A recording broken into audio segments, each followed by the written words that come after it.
Okay, hello everybody watching the recording. Today's topic is going to be order flow and what order flow means for price in general.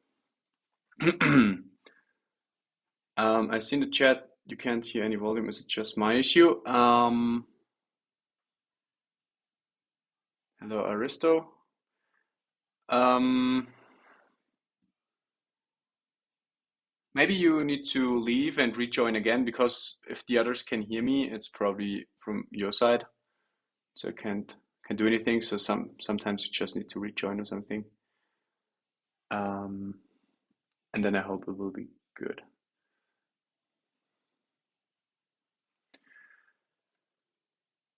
Okay. Other than that, let's dive into Orderflow.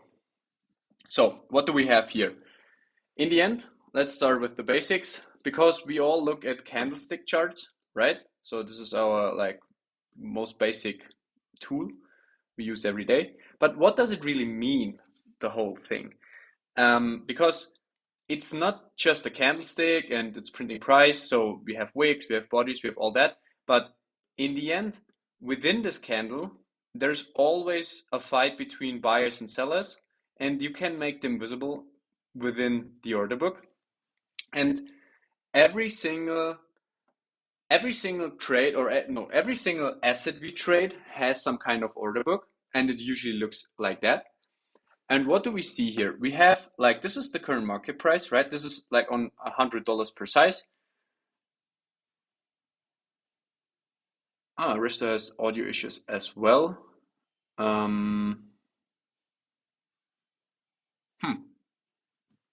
Maybe let's resolve this first.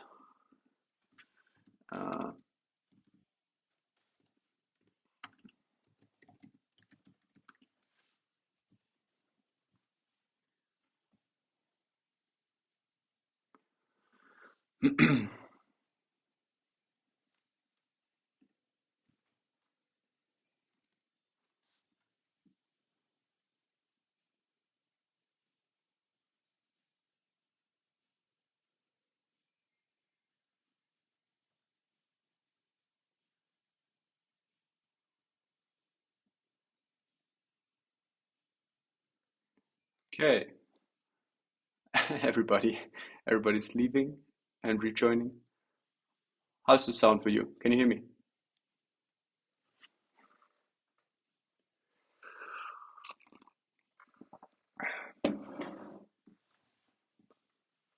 Technology is a nice thing if it works. I think Aristo is starting his whole computer new, as it seems. So can you guys hear me now, all of you? Like Rooney as well, because you had issues, right?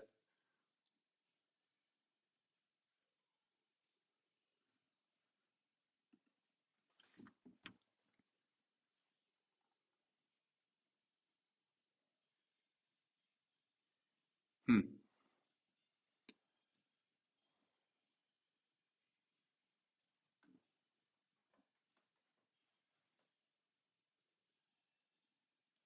So who can hear me and who can't?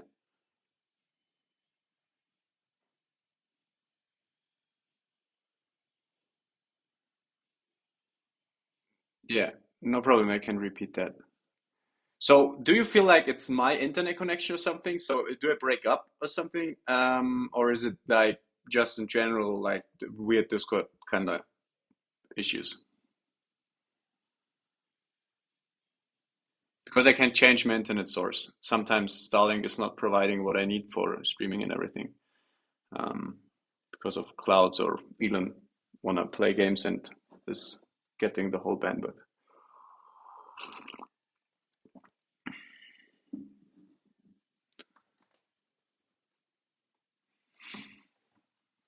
Weird. Yeah, Discord is doing also weird things sometimes. We also I went down to streaming only 1080p because the higher resolution streams usually also cause problems. So I hope it's good for everybody now because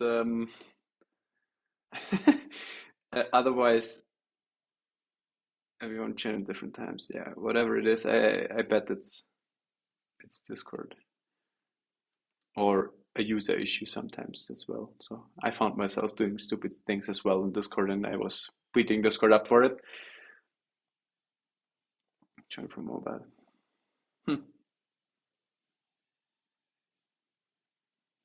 Weird.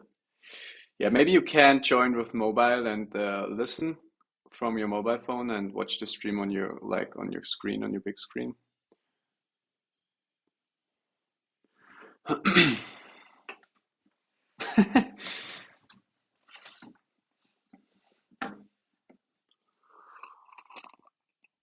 Reminds me of the good old Skype times. Every call started with, "Can you hear me? Can you hear me?" Full browser reset. Yeah, maybe try this, Victoria. Pass.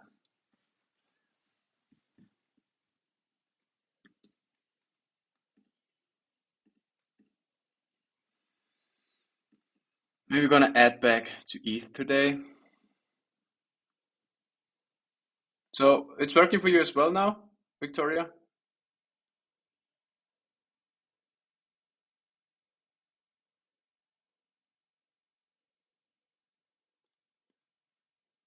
Okay. Okay, let's start again.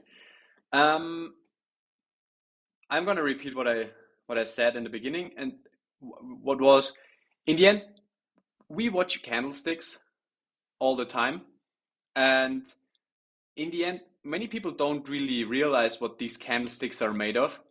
And these candlesticks are made of price movements. And in the end, every little candle looks something like that. And this is the order book. And this is basically what's behind every asset, behind every exchange. Every asset we trade has some kind of order book. And it's usually built up in the same way, like this one here.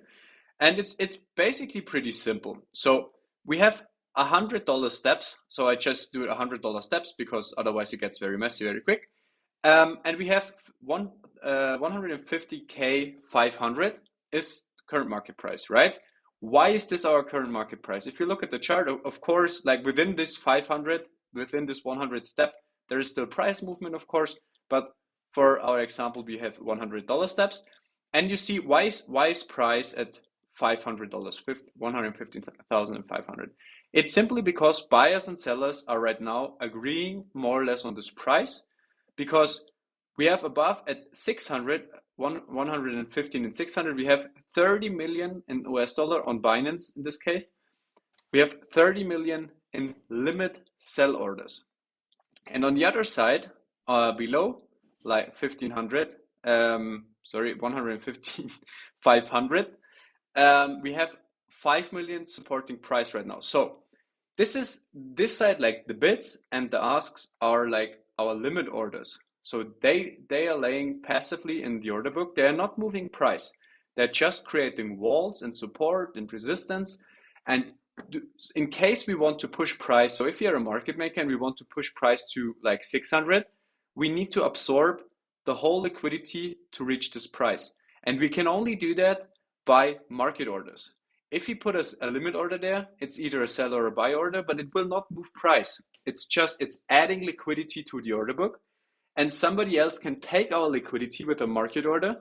And for example, if we want to sell here, like for example, see, a lot of sell orders got absorbed or left or just spoofed or whatever.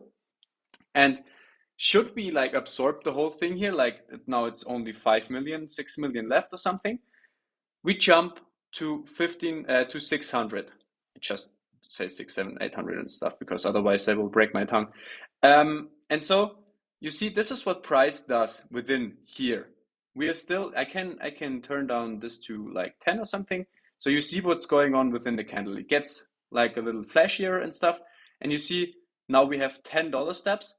And to push price all the way to 600, we need to overcome all those limit orders. And if you want to push price down, we need to overcome all those limit or buy orders. And we, of course, like the normal retail trader, we will not really move price on an asset like BTC, because you see obviously the order book is like pretty thick and really big. And so we are definitely not moving price. Retail is usually not moving price, so we can use this to our advantage because we can execute orders without being seen, without moving price, without paying a big spread or something.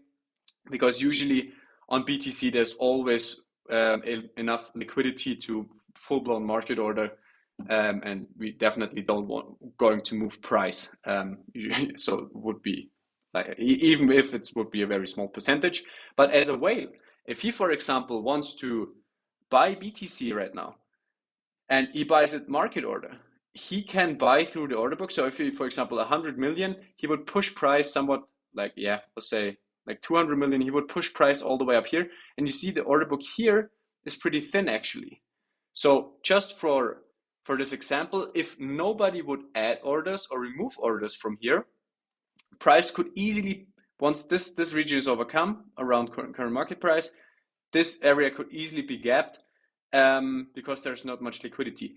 The thing is, with this, orders can be spoofed. Just because we see them here does not really mean they're really there. So, I mean, we are trading against exchanges and stuff, and this is their asset on their exchange, so they can do a lot of things. So I wouldn't rely on this order book knowledge to take any trades, but it's very, very interesting to understand what's really going on within those candles, because in the end, it's all about buying and selling, right? It's in the end, it's all about creating liquidity. And for example, we are in this little range here, and we have taken the 15-minute level down here, and it provided a reaction because somebody was willing to step in here, like take the long side, maybe absorbing the selling that comes into here, and then market ordering price higher for whatever reason. But in the end, this doesn't mean this is like providing the full big reversal from here, from the 15-minute level. But it definitely created a reaction, and this is very obvious, so no speculation about that. So if you trade lower time frame, we could already lock in some gains here if you play it very tight, and take this like for what it is, a little scalp, and if best case it can go higher as well. But back to the order book, we always create liquidity with everything we do.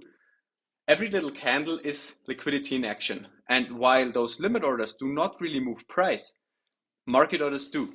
And as said, market orders take liquidity from the order book. They move through all those orders if they want to, and push price to a certain level. And why would you do that? So first of all, without market orders, there would be no movement at all. So we can only we have only volatility because somebody is always willing to push price to a certain level. Why would they do that? Because if you want to buy BTC for 115K 500, you buy it here and you hope that it goes up here, for example, on a lower time frame trade, and then you sell it again.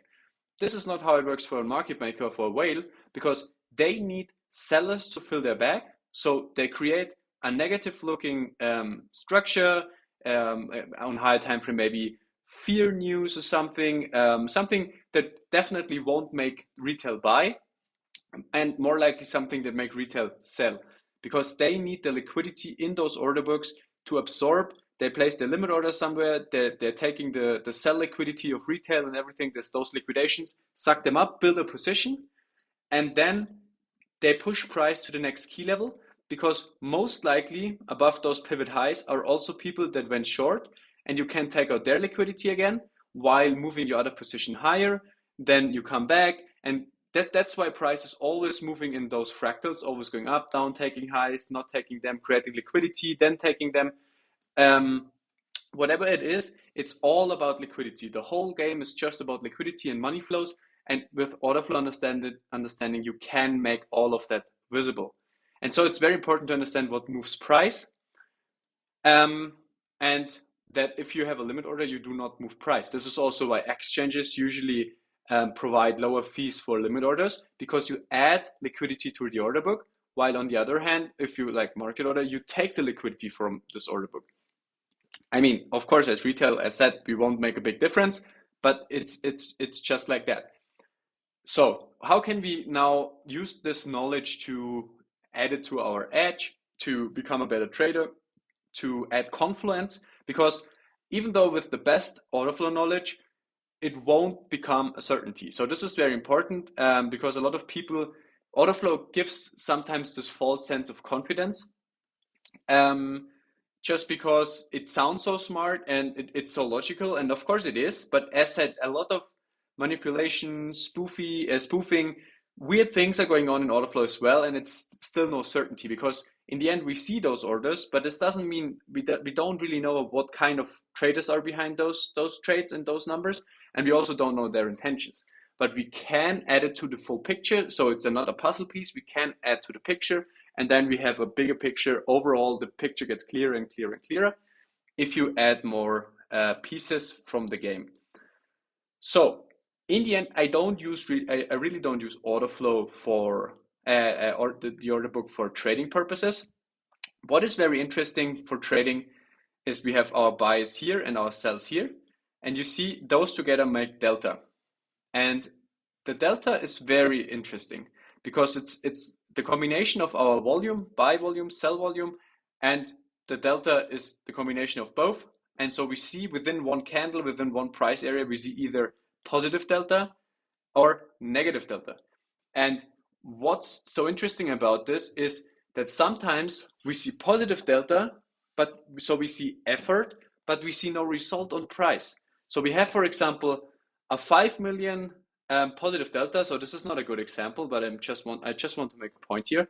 We have 5 million positive delta and price is not moving. So we have positive delta. It's not a big like outlier or something. It's not like, wow, 5 million delta is so much, but it's positive delta, but we have no real effort. We have effort, but we have no real result here within price. I'm going to show you more detailed examples for that, because this is signs of absorption we are looking for. Because as said, whales are usually using limit orders. Why? Because first of all, they usually can't market order big orders, so they need to split it up into the order book and have several orders among different prices. And if there is enough selling, they get filled on all of their orders. And this can create absorption, because this could mean there's a lot of aggressive selling, negative delta into the level, but there is no real result because whales are holding price up with their limit orders. And so we can use those limit order knowledge and this absorption knowledge to see where whales want to accumulate. So we look at those pivots, and if there is like signs of absorption, we know, aha, there is a big limit buyer or seller who maybe is able to control price, who maybe has his own unique, his own goal in mind, and maybe he's the one who's controlling the market. But we can't know because, as said, it's just numbers. We don't know the intentions and we don't know who's behind those numbers. But we can add it as confluence to see, okay, there is definitely a big limit seller stepping in, and we're gonna change the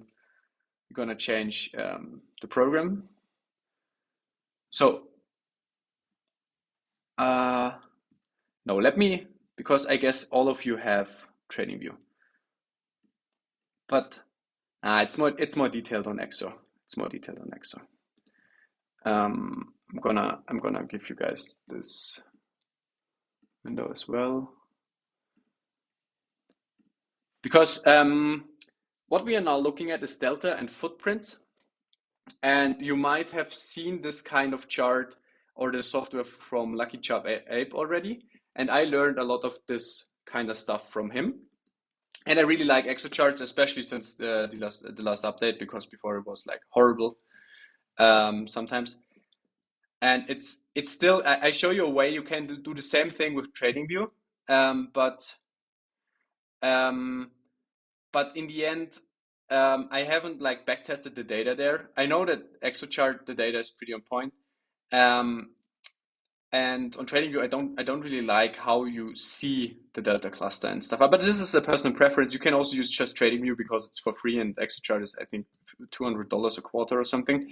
But for this example, the principle works always the same. So you can use this knowledge regardless of the program. There's also a free version of ExoChart. It's called Atlas or something, or Atlas.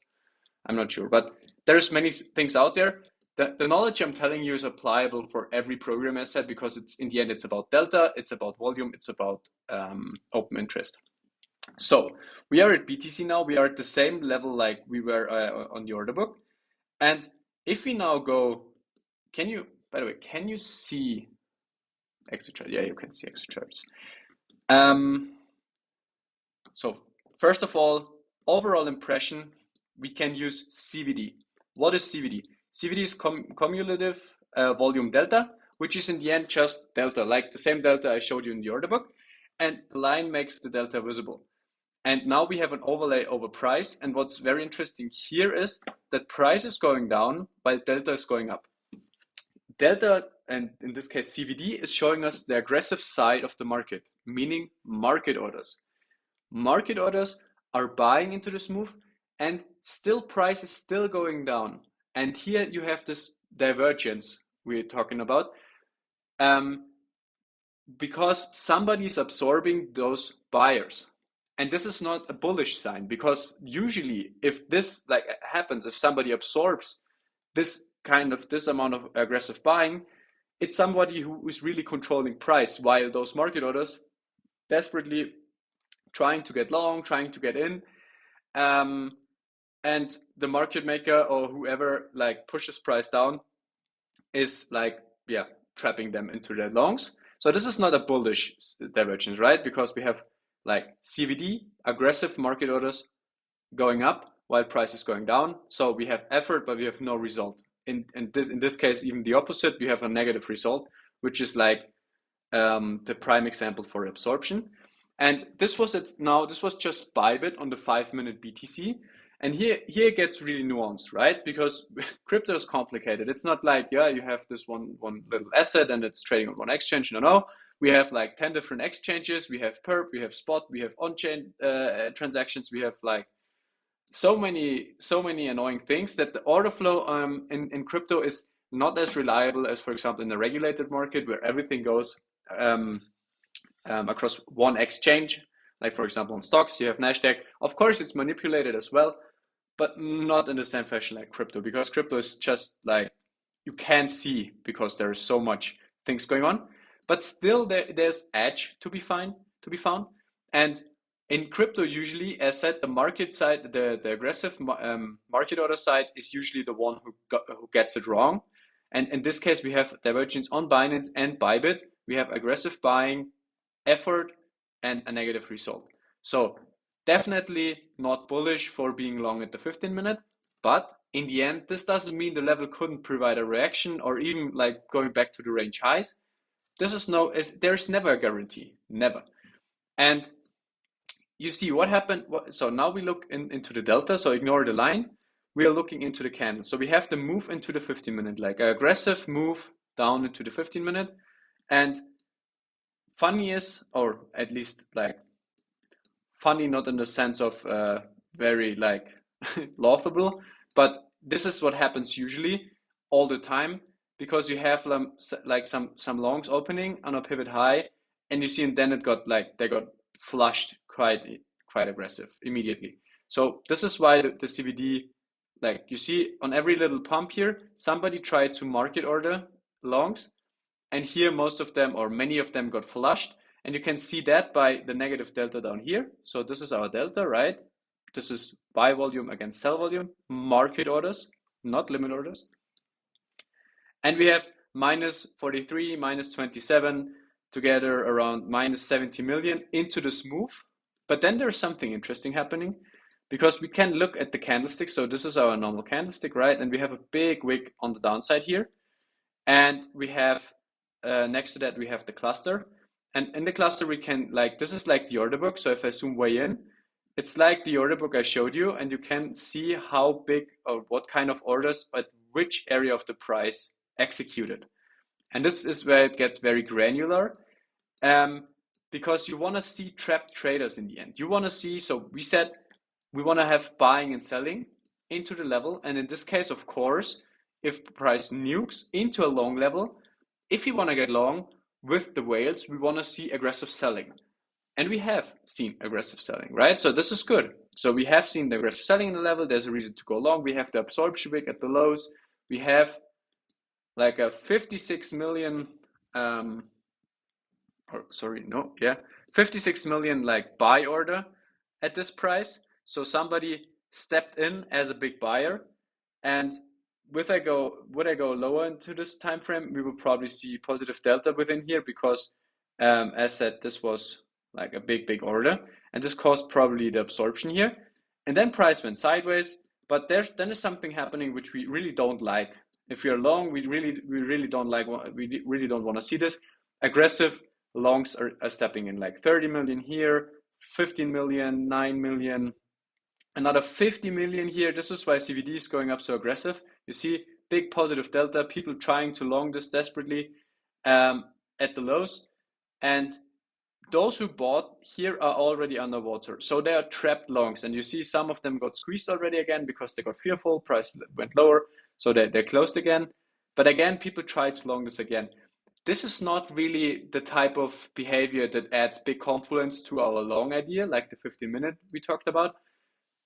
Just because too many people are going long and there's really no result. So if like those people get long and they push price higher, like it rallies really high or into the supply or something, then we have effort and result. Then this is still not optimal because we have obviously a lot of longs opening. It's not as optimal as if we had, for example, shorts opening into the lows. And so this is not adding confidence. So if I, for example, would have taken on lower time frame, I would have taken the 50-minute, and I see this, I would probably be not big size or no trade at all, because this is not what I want to see. And then I could, for example, compare it to Bybit, and what we see here is basically the same. We have some shorts opening here. We have negative delta, positive open interest. You see, 2.8 million 2 times. So probably some short liquidity here.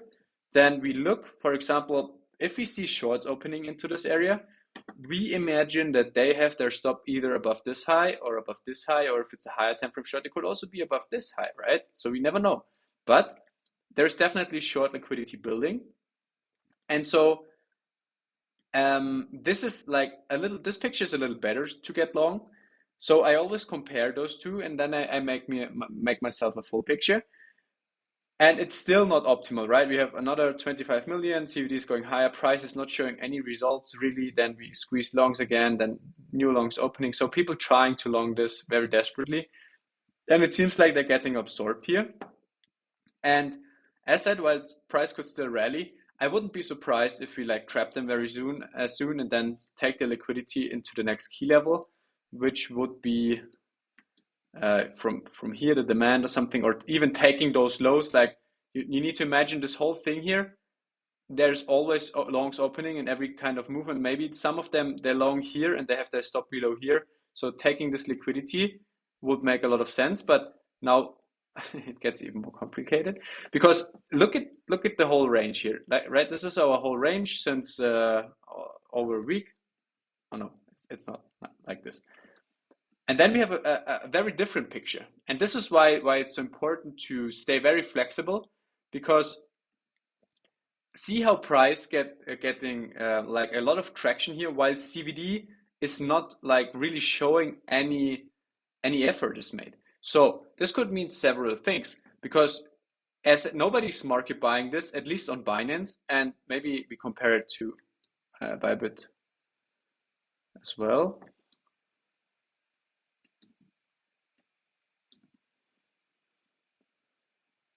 Also, CVD is quite flat compared to price, so we have a slight bullish divergence. This doesn't mean price needs to go higher from here, as said again, but definitely this move is not driven by aggressive longs. And also, if I go to the pivots here, you see we have longs at the highs. They get trapped here quite often. But we have also a lot of short liquidity building up in general, but in the end, you see all those big longs, and then they get trapped. Some of them get flushed, some of them get trapped even more and get flushed later.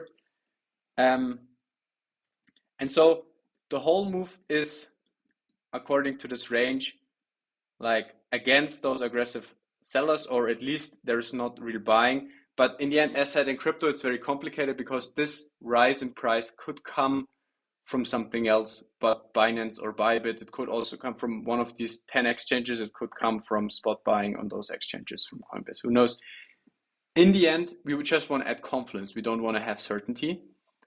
And as said right now, locally, and this is where this makes most sense in my opinion, looking at this locally, because there it's most detailed. There you really see what people are doing. You see like going into those little lower time frame pivot highs, and you see how big, what kind of shorts open, longs open into this 60 million, 20 million, 30 million, 22 million. We have some shorts mixing into this as well, like 15 million here. And those guys are probably having their stop right here. But those longs, you see how they go trapped, like minus 18 million. So the first flush of those longs, another big flush of those longs. So those longs got flushed and flushed and flushed, and then they tried again, 50 million, and again flushed. And the only ones who really won here were the shorts. And so I look also if those shorts are still there, because this is also very important, because I want to see where the liquidity is forming. I don't need some heat map or whatever, because these are usually also only estimations. And with like really looking at the numbers, I can define for myself. For example, here we have this 20 million, we have 10, we have another 10, we have some shorts, like 1 million. And so, for example, if I want to go short here, just as an example, I want to see those like 30 million flushed, or at least 20 million. And in this case, for example, with this move, we flushed them already. So if I go like short on a micro time frame here, and we flush them immediately, then they're gone. So then my idea like played out. Those trapped longs, they're gone, they're flushed, and then there's no reason for me to be in the trade. But for example, here, oh, it was on Bybit. Yeah, it was on Bybit. For example, here, those longs from the high, you have always those people who long the highs, right? This is like, we have also shorts here, so this is very interesting. There's definitely short liquidity building up above those highs. This is why we have the negative CVD as well. But in the end, you see we have 30 million, 30 million, 13 million, like something like 60, 70 million opening into this little pump here, but they were not really able to push price higher, and somebody pushed price against them. So after this move here, they were already underwater. And at this point, they have no option. Either they take their stop loss or they close immediately. And in both instances, those people who longed here, they are going to be sellers. And I want to see, for example, here, a big amount closed already. But this is like, we had 70 million, this is like 12. So this is not really it. Then we have more flushes, but we have also more longs opening. Some shorts got stopped here or closed. And then like with this move, you see this move minus 80 million. So this was big selling, probably those longs from up there. They decided, okay, it's time to go out. Why? Maybe because they longed this area here. They thought, okay, I'm gonna long at this demand. And here was our minus 80 million. And then they said, okay, this idea is over. And they were probably right, because they would have been like liquidated down here probably. And so this is how you can use this buying and selling knowledge of the order book for your advantage. Because in the end, as said, as market maker, as whale, it's always about buying and selling. It's nothing else. It's as simple as that. And everything they do, may it be price action, may it be market structure, movements in general, the P&L, you see the daily P&L, like investors are only looking at this daily P&L kind of thing. If this is green, if this is red, for them, this is all of that makes a big difference. For some people, we, for example, we only look at candlesticks. So we get manipulated by price action if to do the wrong thing. And this is all by design. As said, the whole market is designed to trigger buying and selling. And for each and every kind of trader, kind of participant, there's a different way of manipulating them into thinking or doing something or feeling something. And so we need to be aware of price action manipulation. And as said, for what I've seen here on Bybit, you see how much red there is. Like there's some longs as well, right? But we have definitely shorts opening into those highs. And those shorts won. Some of them closed also, if I'm correct, at some point.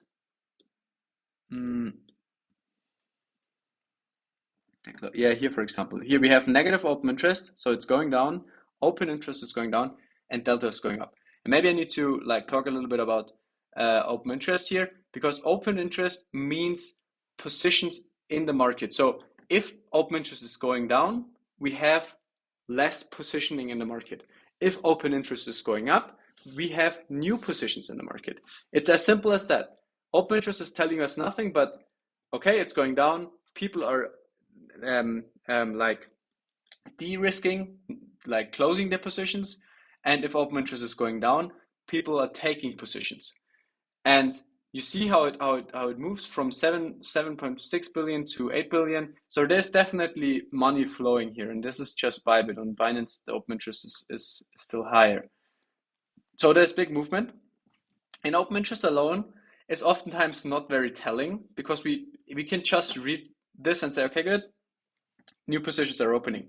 And with Delta now, we can look at Delta and we say, okay, so open interest is going up, and Delta is also positive, which means new positions and buy volume exceeds sell volume, so it must be longs.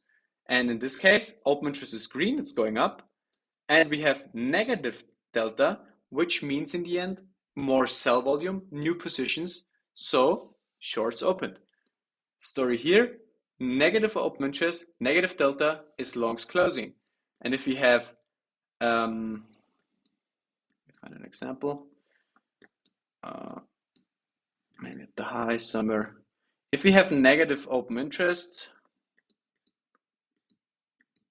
negative open interest, so less positioning, de-risking, but positive delta means shorts closing. And this is it. So with this, we can see what the market orders, so the aggressive side in the market is doing. And the aggressive side in the market is usually retail, because they just execute, they're not worrying about anything, and they say, okay, I want to go along there and whatever. And not always, right? But you see 8.2 million got like liquidated at the wick high. This is no coincidence. Market makers, exchanges, they have all the order data, and they targeted these shorts, or this big short, whoever or whatever this was, and you see this is like this hunt wick, boom, taking the liquidity, going back down again. And this is what we can read from delta and open interest. This was shorts getting stopped, and if this, like for example, would be positive, then we would know, aha, new longs opening, so it's probably nice to go short. And also, like, shorts taken out is also a nice way to say, okay, I want to be short here because the shorts have just been taken, so why would they be taken again? But of course, as said, trap traders are usually the best like confluence. So if you have at the pivot highs, if you see at the pivot highs new shorts opening, new longs opening at the highs, this is your confluence for your short. And if you see at the pivot low, you see, by the way, we are pressuring those longs. Oh no, where's the chart? Because as we said, we have fresh longs opening into this. Some of them got flushed already, probably targeting the low here again. And you see big absorption, still big absorption. So a lot of traders went long here, or look at open interest first. So this was more open interest is going down. The whole like CVD was more green. So this is also shorts closing, which should create buy pressure, right? Because they're close, so they need to buy, and it's not affecting price at all. We're just nuking lower and lower and lower. This means somebody with more buying power, with somebody with more control over price, has a reason. There's maybe a big interest in mind, like taking the range lows for FOMC and whatever. So this seems like the side you want to be on today, because they are pushing price against all those buyers. Okay, this is like already a little advanced. This is lower time frame price action, but I think it's very, very important to understand what moves price. My voice is freezing. Oh no. Oh no. Okay, let me change my internet very quick.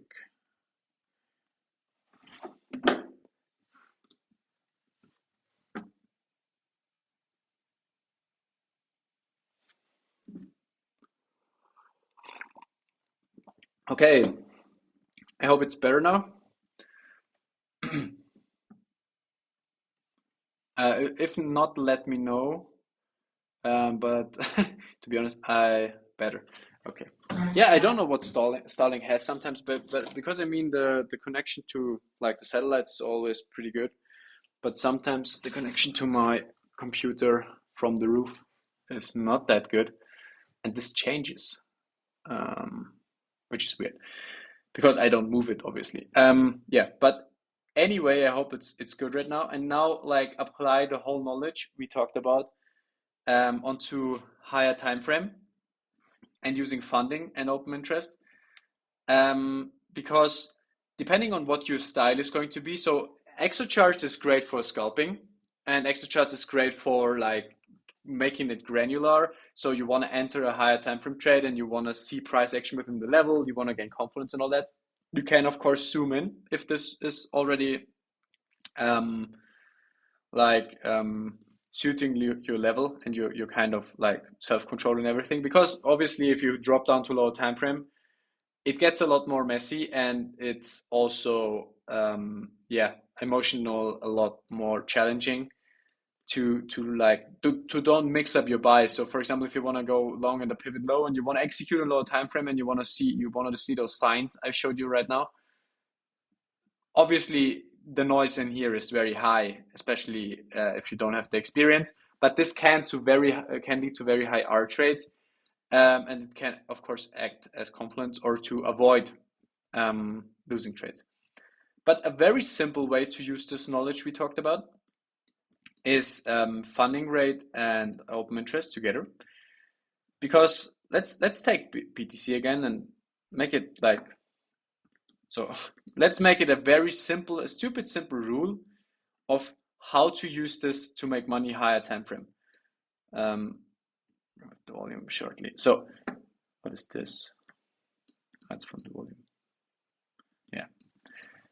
So a very simple, a very simple way to use this is to look at the chart higher time frame wise and to just like compare funding to price and open interest to price, because funding means nothing but the difference between longs and shorts in the market. So if there are more longs in the market, longs pay shorts a fee, and this is to like balance the market a little bit. So this means like if you have significant size and the funding rate is very high, those fees they can hurt. And of course, if you like trade low size and whatever, you don't really care. But if you like play on higher time frame, for example, you say, oh, I want a long BTC on 5x leverage here, and you hold it for 3 years, and it's 100k position or something, the funding fee will definitely do something to your overall P&L in the end. So because look at this, the whole funding rate is usually more green than it's red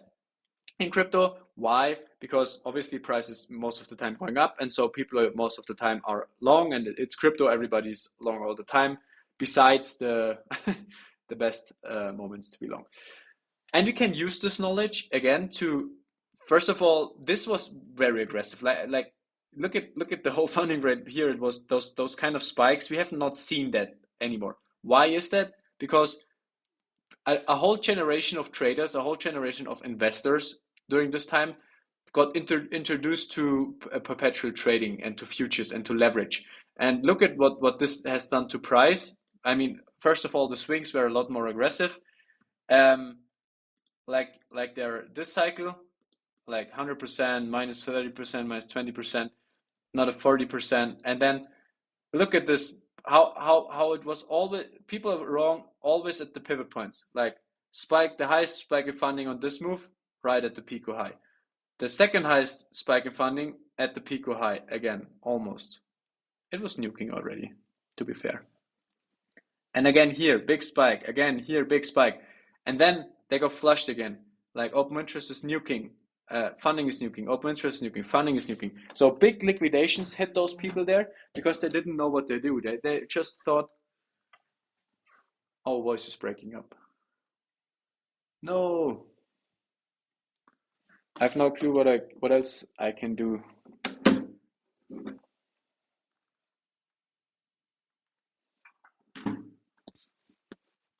Yeah, sorry man. I think I have no solution for this.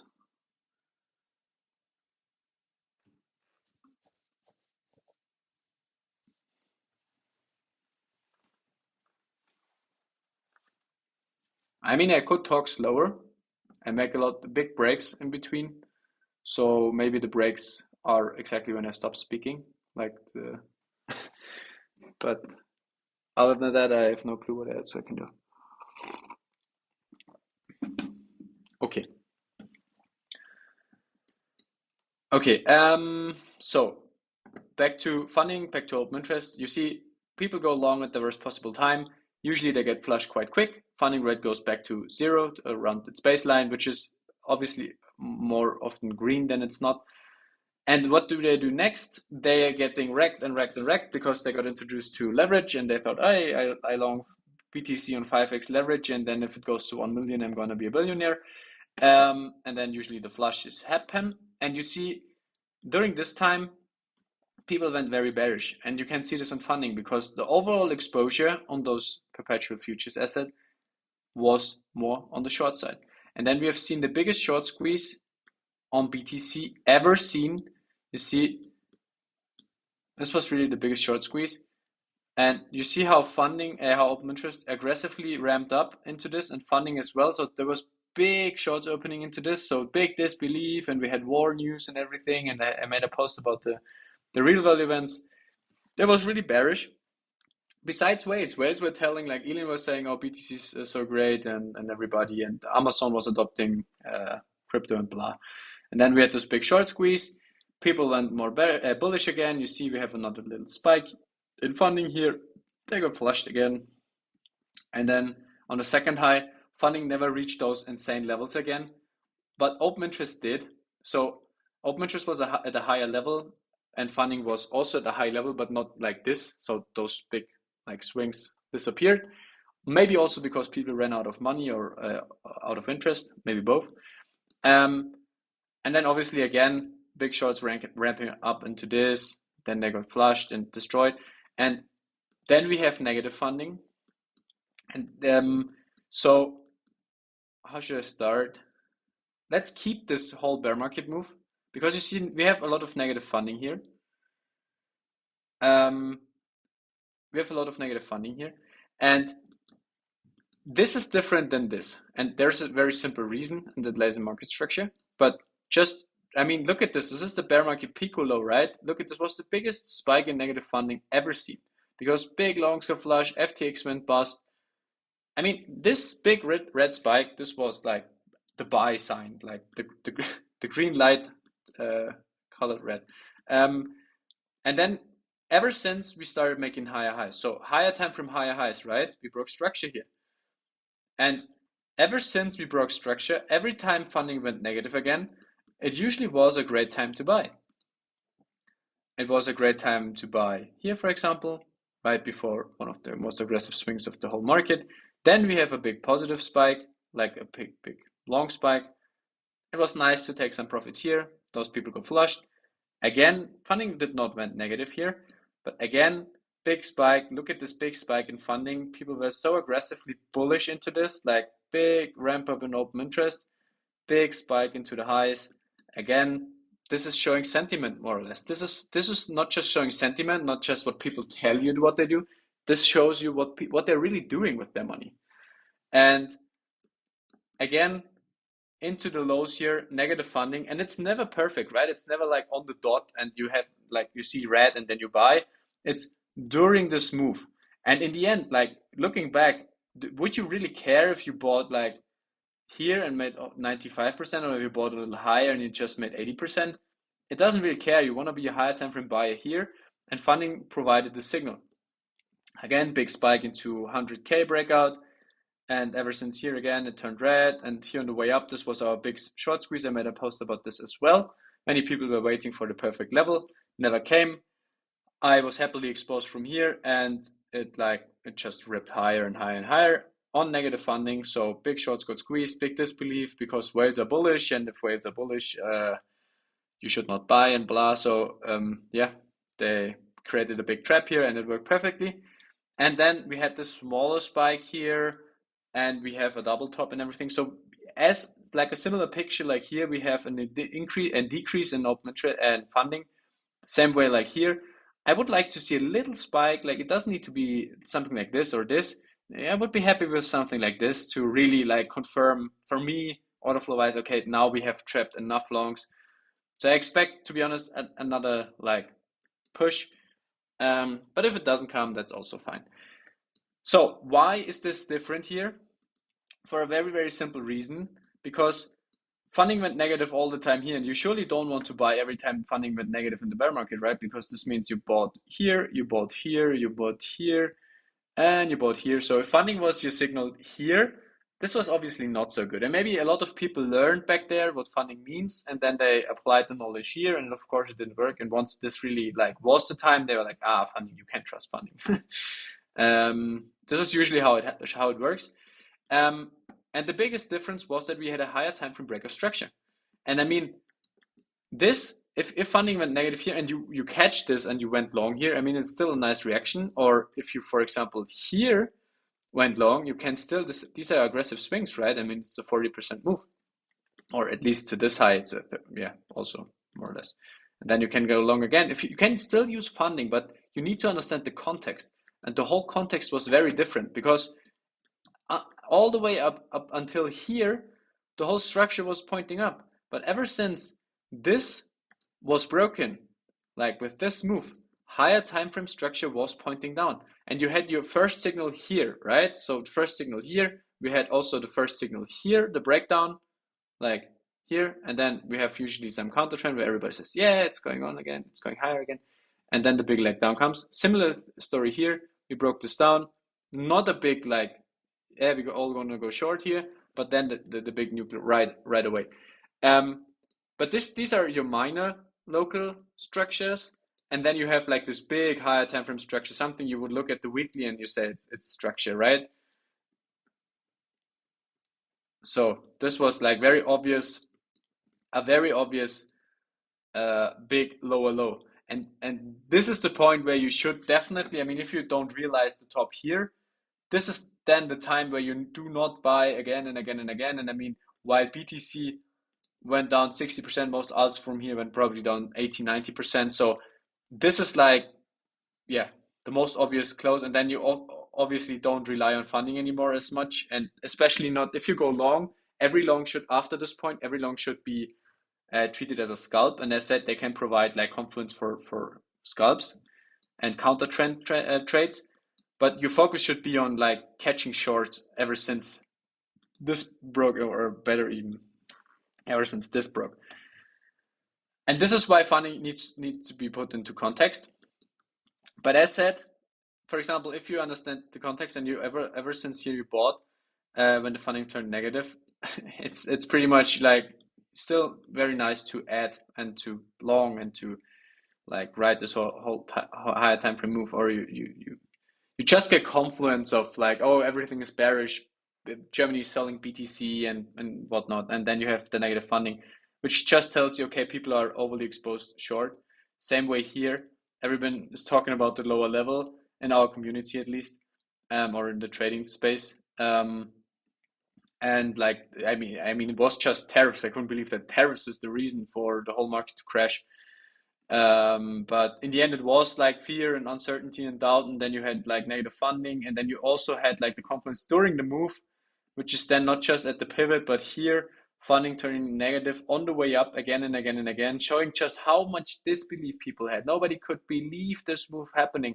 Nobody would like, was like, everybody tried to validate their own bias of, oh no, I did not miss the bottom. It needs to go down again. And then they rate shorted. And Orderflow is showing you all those things. And as I said, higher time frame wise funding is very nice. Open interest is very nice. And you can use it basically in the same way like you do, like I showed you with Delta, because you have an increase in open interest and you have spikes in funding. Rising funding in this case means longs opening, and the other way around. Like, for example, if I zoom a little more in, and we take open interest again. So for example, here, right, we have a big increase in open interest. Like, I mean, significant, I would tell this significant 2 billion, and like a big drop in funding rate. So this is just people shorting into this. And this is a perfect example of this doesn't mean we need to like take the liquidity immediately, because sometimes the plan is a different one, because sometimes they want to build even more liquidity, want to like assure those people, make them feel comfortable, make them add to their position and whatnot. And then you see another lower high here again. If I maybe zoom in, maybe we have more shorts opening. We have longs opening into this, then we have the longs closing. Yeah, and then we have like, here's a little increase in open interest and a little drop in funding. If I would zoom in, we would see definitely shorts opening again, which again creates more liquidity above this high. Then they use this liquidity because they want to create moves. They need market orders for those moves, but this is expensive for them, because if they move price, they are the movement. So if they need to invest like 10, 20, 100 million to move price to a certain level, if they have a higher time frame plan of moving price all the way up here, it's very convenient for them to create shorts above all those local highs, because this means they can just trap them, and then those shorts will like those liquidation cascades will push price even higher for them without them needing to insert so much money. So this is, as said, all by design, and yeah, with the right knowledge you can read those signs very accurately. But on a very granular level, like on lower time frame trading and all that, and going down like very, very low, like we did, for example, if I compare this to what we looked before, we had exo charts, now we look at the same area, and we can still like get signals from this, because the whole thing, like we said, was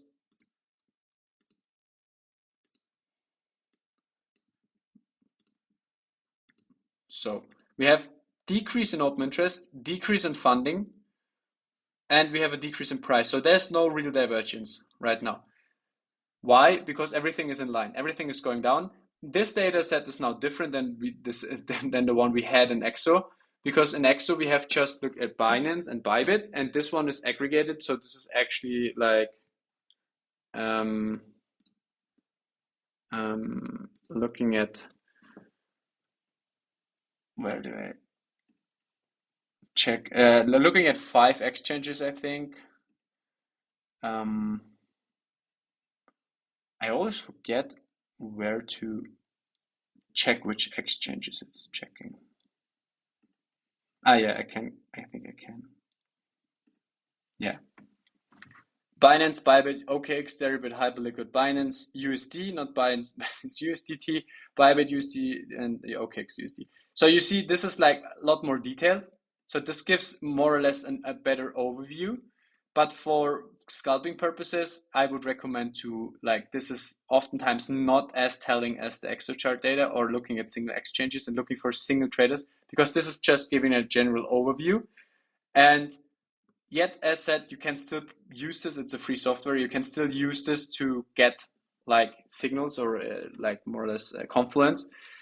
But as said, I would recommend this for scalping or something. I would use this to get a general overview on a little higher time frame. You look at the whole thing here, and you just paint a bigger picture of the overall range, which is, first of all, funding went negative here at the highs with an increase in open interest. So shorts open into this one.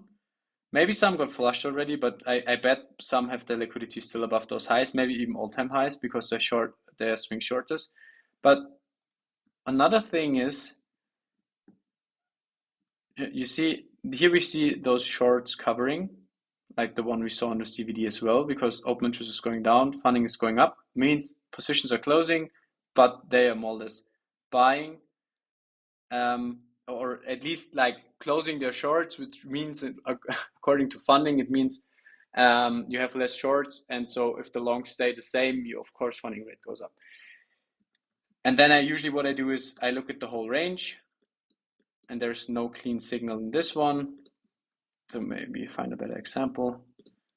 So ETH is maybe better.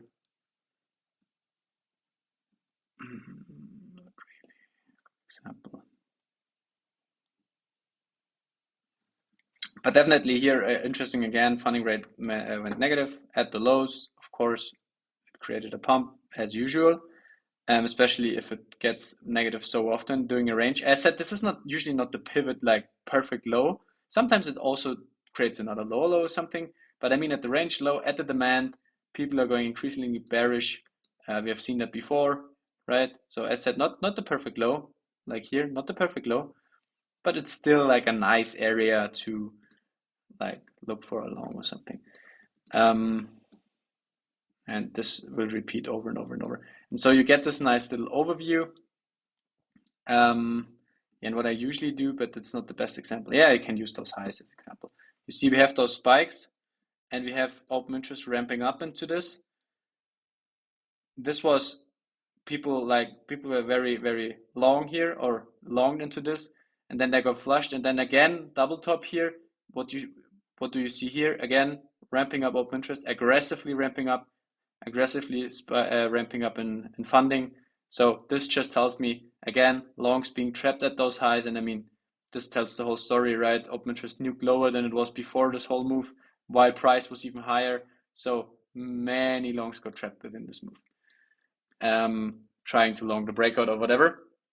And you can use this knowledge to be like most of the time on the right side. So if you see this at the highs, I mean, we don't trade breakouts, but in the end, this just shows you what happens if you try to. And I'm not saying you can't trade profitable with trading breakouts, but Orderflow is showing a very clear picture that trading breakouts is usually not a lot of fun because the market is not rewarding going long at the highs and going short at the lows. It's rather the opposite. So if you want to have a high win rate, do not what those people are doing all the time. Do the opposite. Yeah. So that's basically it. Nice overview with Velo. You can use open interest and funding. You can also look at liquidations and all that. Whatever helps you to understand the market better. You don't really need to do all of that.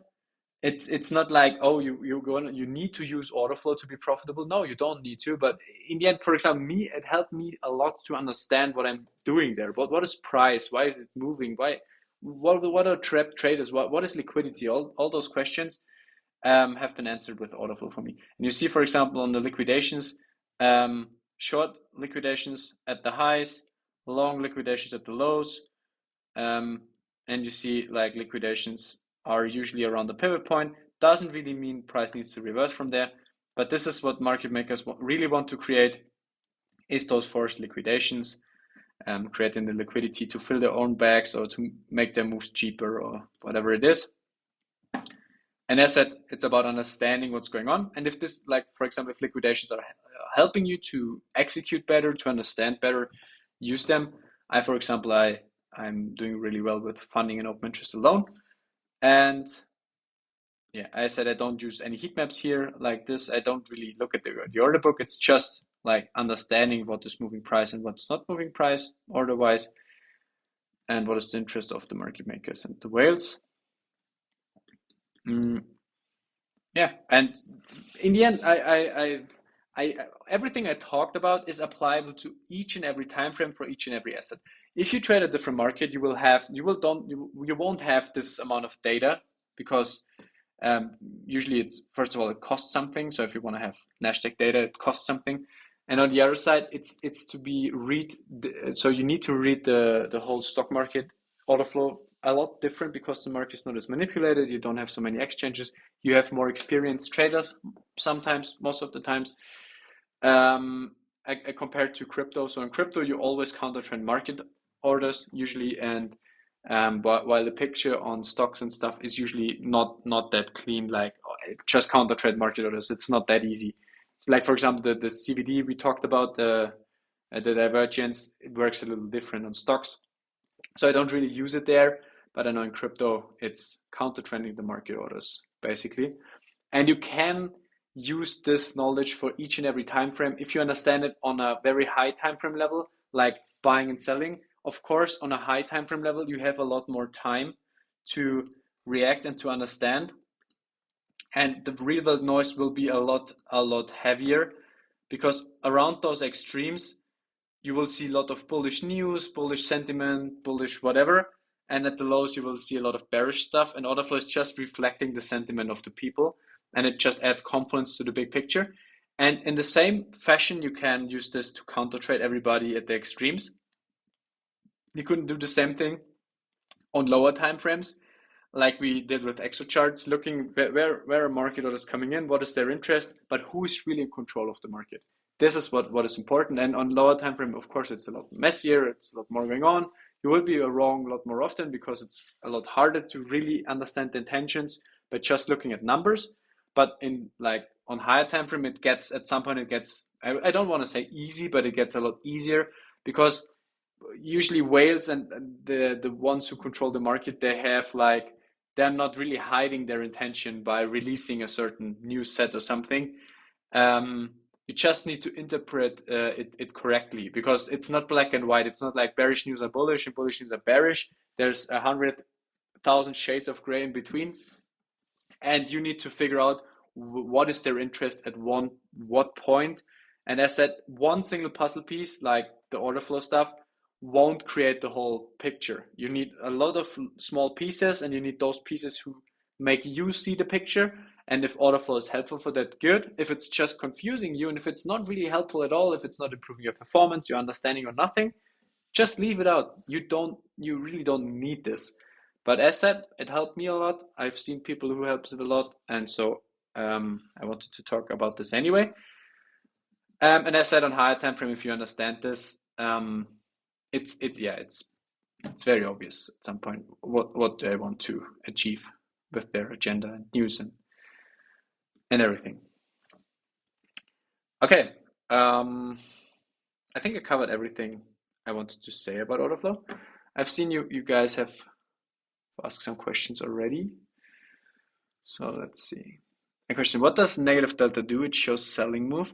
Yeah, I said negative delta, so negative or positive delta is volume delta. So it means if the delta is negative, it means more sell volume than buy volume was in this moment in time, or in this candle, or whatever your time frame is.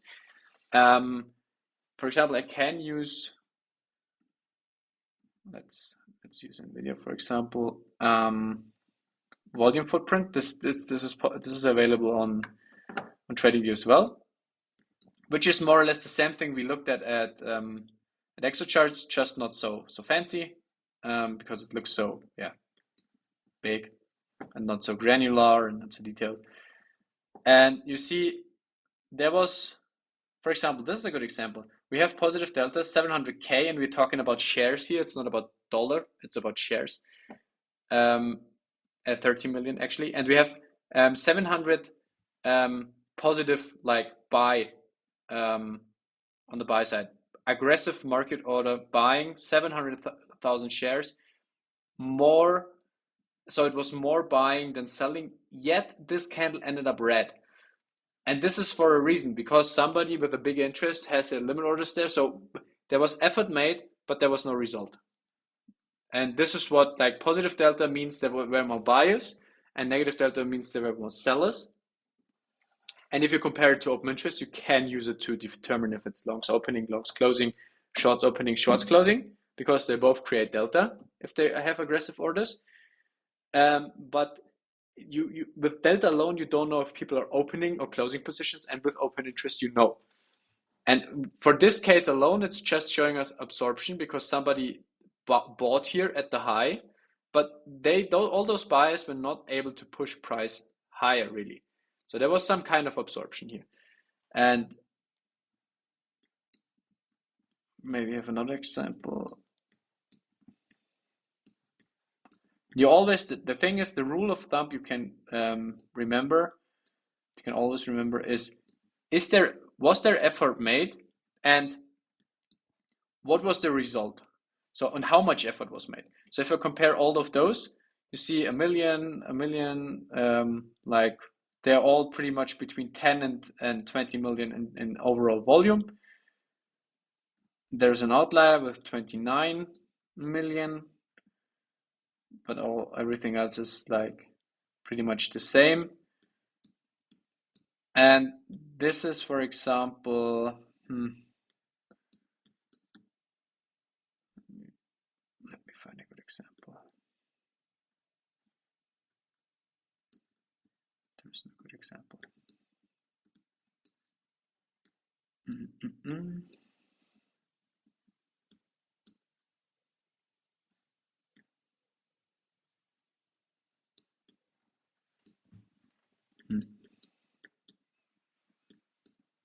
Again here, positive delta, negative result, even though there's a big wick at the downside. So this means depending on how this can form. So let me drop to lower time. I think on the daily the examples are not as precise.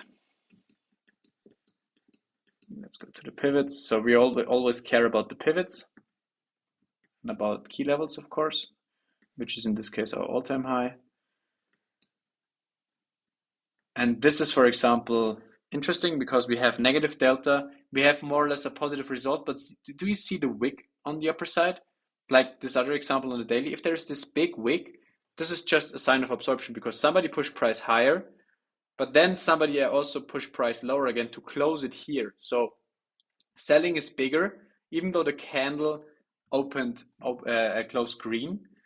And that's why we use wicks. We take wicks into account because, like, for example, those wicks at the upside, they're showing us somebody's absorbing aggressive. Also here, but here's also an example why it doesn't work all the time, because we have like negative and then we have a positive like a buy absorption wick, and price still went further down. And this is also interesting because we have 600k in sell volume while we have only 350k here, and yet this whole body is bigger. So there was not so much absorption, which is then in the end a sign for us, okay, sellers are having an easier time with even less volume, with even less sell volume. They could push price down further than on the candle before. So this was definitely buyers like being in sellers getting more into control, and no buyers willing to step in here. And here again, absorption at the lows, negative delta, which would make one think this is bullish. So this is very a lot of conflicting signals. And then again, positive delta, big wick at the downside, and then big effort made, big result. And so you can analyze all of those. And as I said, I don't really like to, I don't really know if the data is correct. So I'm just showing you what this all means from a like technical perspective, but I can't tell if the data is true because there are many conflicting signals.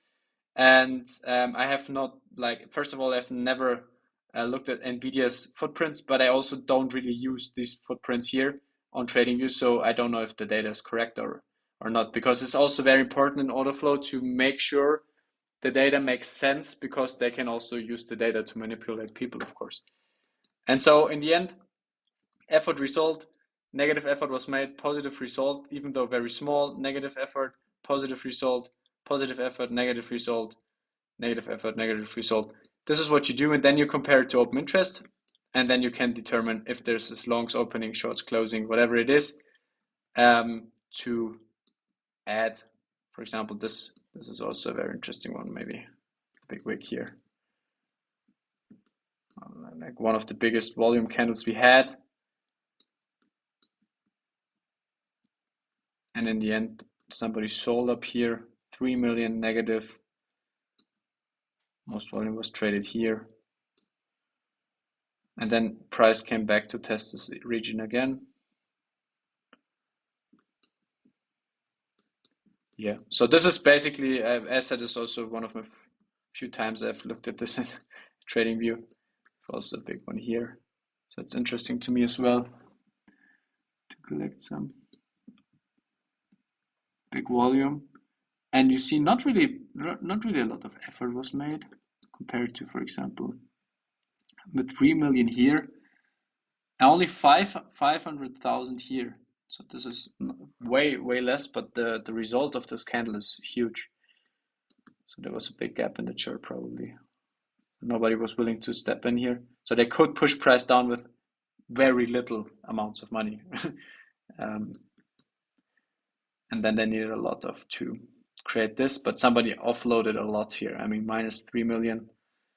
Somebody wanted to get rid of his of NVIDIA, and then funny enough that we retest this region again, right? So you will find a lot of interesting stuff if you start like looking at order flow. And there's a reason why the 6-hour level has formed here. Somebody wanted to make price go back there for whatever reason, so he left this liquidity, this level. He created it for algorithms, whatever, to target it, and then he probably sold off again. Or at least maybe some of you as well, use this to short NVIDIA here.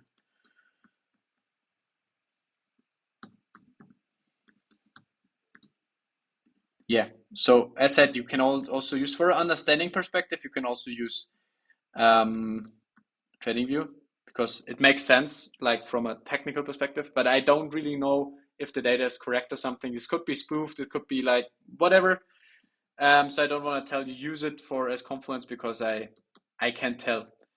But what I've seen here, it makes sense, but here what was also a little weird sometimes, and you need to like be flexible with this stuff because I've seen in Orderflow, I've seen many things that just did not make any sense, especially in crypto. But as said, you can never know. You have 10 different exchanges. You have like spot, blah, USD market, USDC, and whatever. So many influential factors that you need to be very flexible in this approach. But I mean, it's like in trading in general. If you expect certainties, it's usually a harsh awakening. And if you just stay flexible and use it as confluence and just add it to your picture, your puzzle piece, and then you look at it and say, yeah, okay, good, makes more sense now. Added something to my whole picture, and I can make better decisions based on that. It makes sense for you, and if not, then yeah, then not. And just be honest with yourself. And as I said, this is not the whole Orderflow thing is not the holy grail or something, but it can help tremendously. Does it make sense to use the order book as a confluence with a liquidity zone? Yeah, as said, some people do that actually. Some people do that actually. So for example, I can use like this heat map. I've played around with this a bit. It helped to increase my understanding of how the market moves and why it does what it does. But overall, I don't think there's big edge in that because they remove orders so quickly, and then you see like, and it gives a false sense of something because you look at this and say, oh, there's 50 million. Somebody, or either you think, oh, somebody wants push price there, or you would think, oh, this will hold for sure because I've seen like 500 million walls or something, and then price goes there and just falls through like nothing.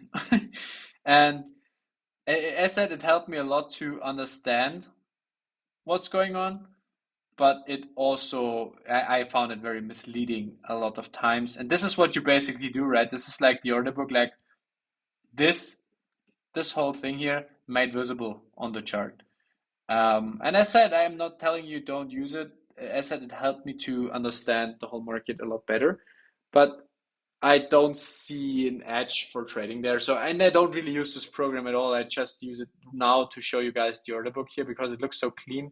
On exchanges, it's usually very messy and laggy and whatever. And this is also free software, but I don't really use it for trading. I just use it for educational purposes. And I had a software, like a paid version of more or less of this. And as I said, I studied like those like a heat map. It's called heat map a lot, and as I have not found any edge in that, but it helped to increase my understanding. Can you talk about open interest too? I think I have. If there is anything still unclear with open interest, I can of course cover it again, but would be nice if you're a little more specific.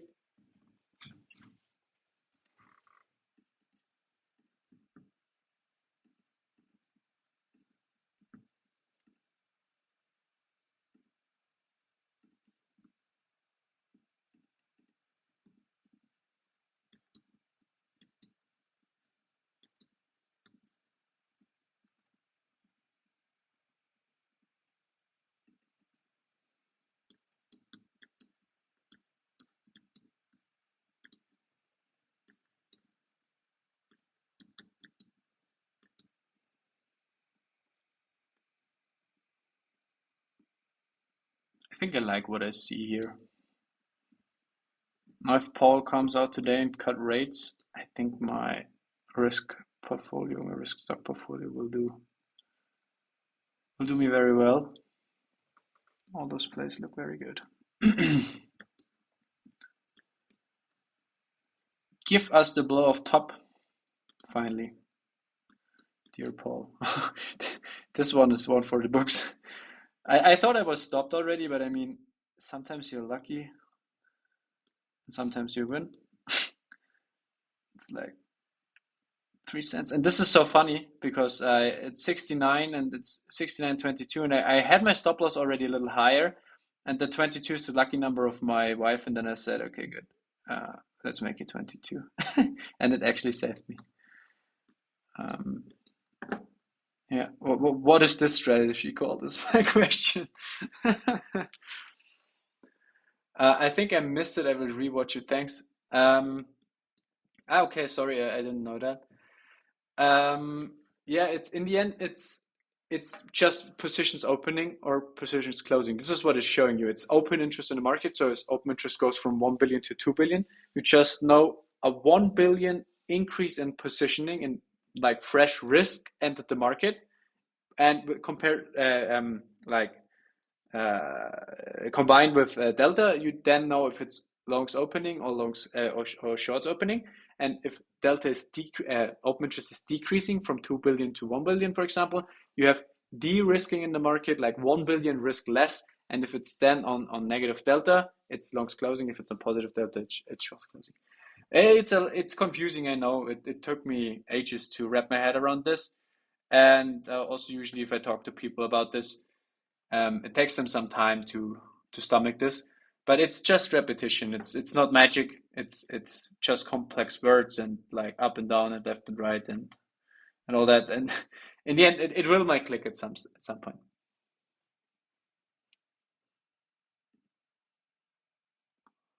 Bye, Rooney. Have a great evening.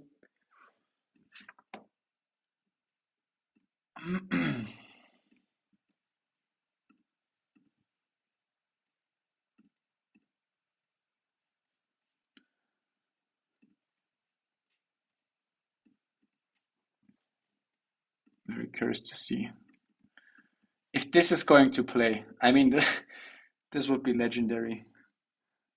This would be legendary. I mean, it's obviously some kind of meme coin. And I will never like, for example, I would never like TP only here. I would TP on the way up, of course.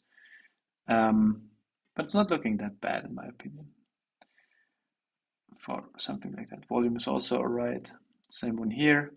I really like those plays, like those aggressive movers.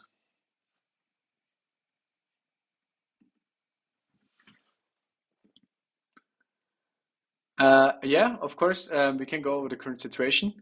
Best example is probably ETH, because I took this long yesterday. I'm still waiting to add some gains back because I entered at the 3-day, and I took profits like 20% or something within here because I thought FOMC and stuff, and I rather like TP 20%, add something back because I know how those volatile choppy ranges usually work. Up, down, chop, back down, further, and blah. And if I've locked in some gains, I can now reallocate something. Should be take the level again. And so, for example, if I compare this to Orderflow yesterday, so I make it very simple because as I said, this is also a free tool, and it works as well if you don't go very granular on like very low time frame. And then you take only like you have big selling into the level, like big aggressive dump, so down, and from this point on you have decreasing funding and a big drop in open interest, which is showing you this is longs closing, right? I mean, it's very obvious such moves are always driven by liquidated longs. And I mean, look at this.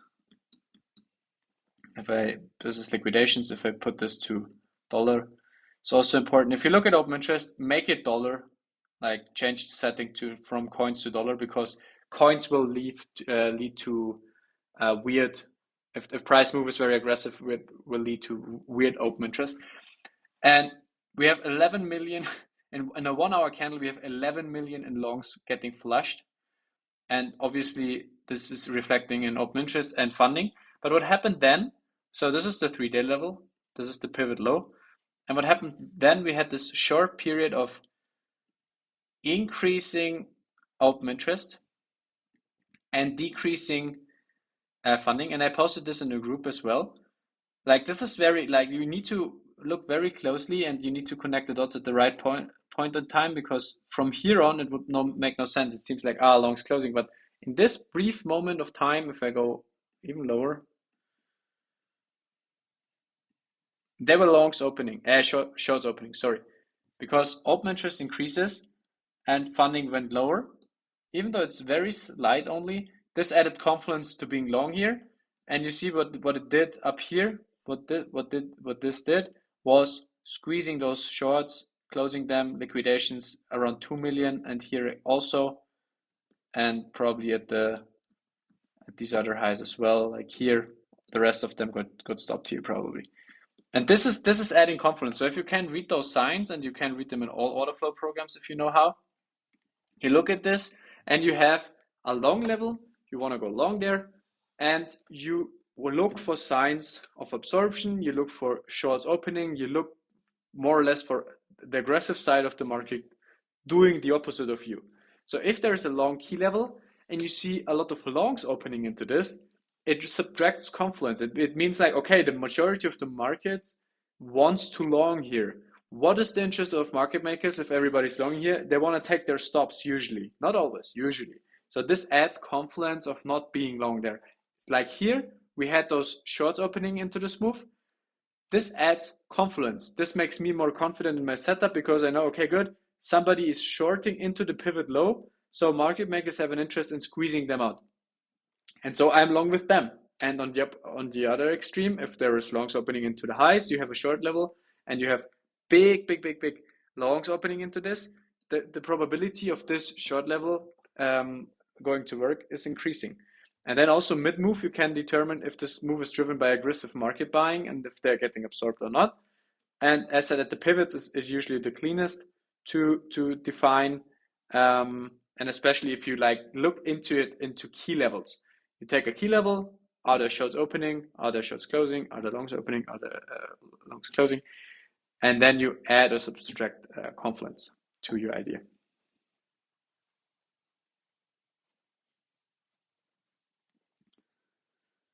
You use on USDT. Usually USDT gets minted often, right? So won't that change or affect the levels we have on looking higher time frame? Just curious. Yes, it's of course it's inflating more or less, but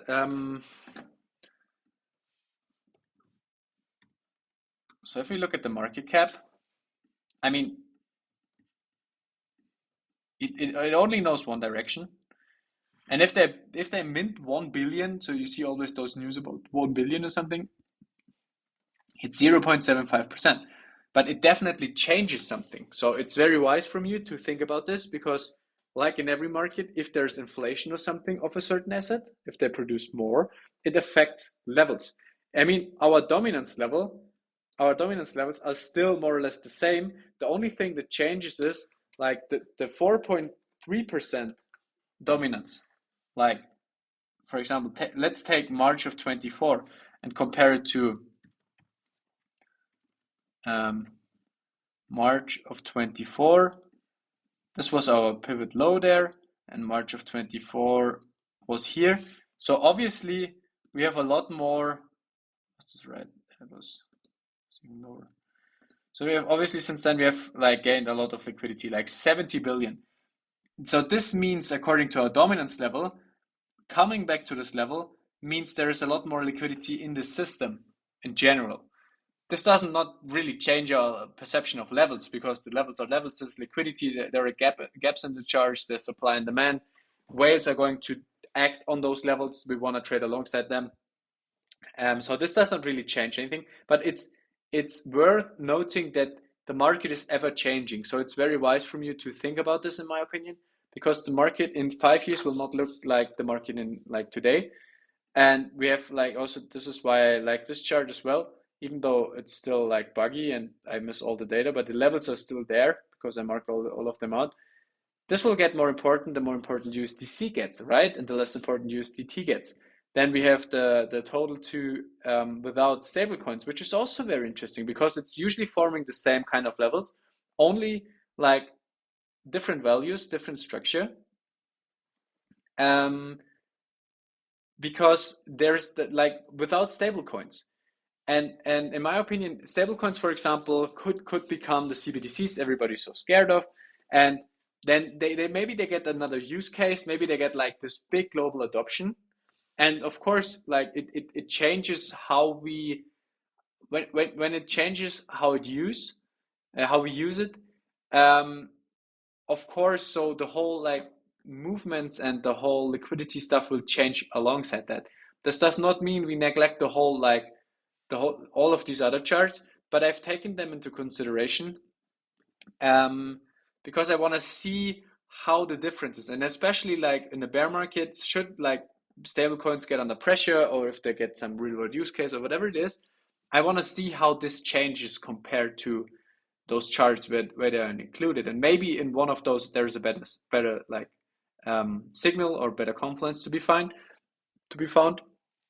But I can only figure this out by studying them. I cannot figure this out by saying something and have no proof, no data for that. So we really need to think like scientists in this case, because without really like collecting data, we are basically just speculating. And only if you have data, only if you can prove something, only if like you can back it up with something, statistics, math behind it, you can really make an edge, make a strategy out of that. If you don't, it's guessing, it's shooting in the dark.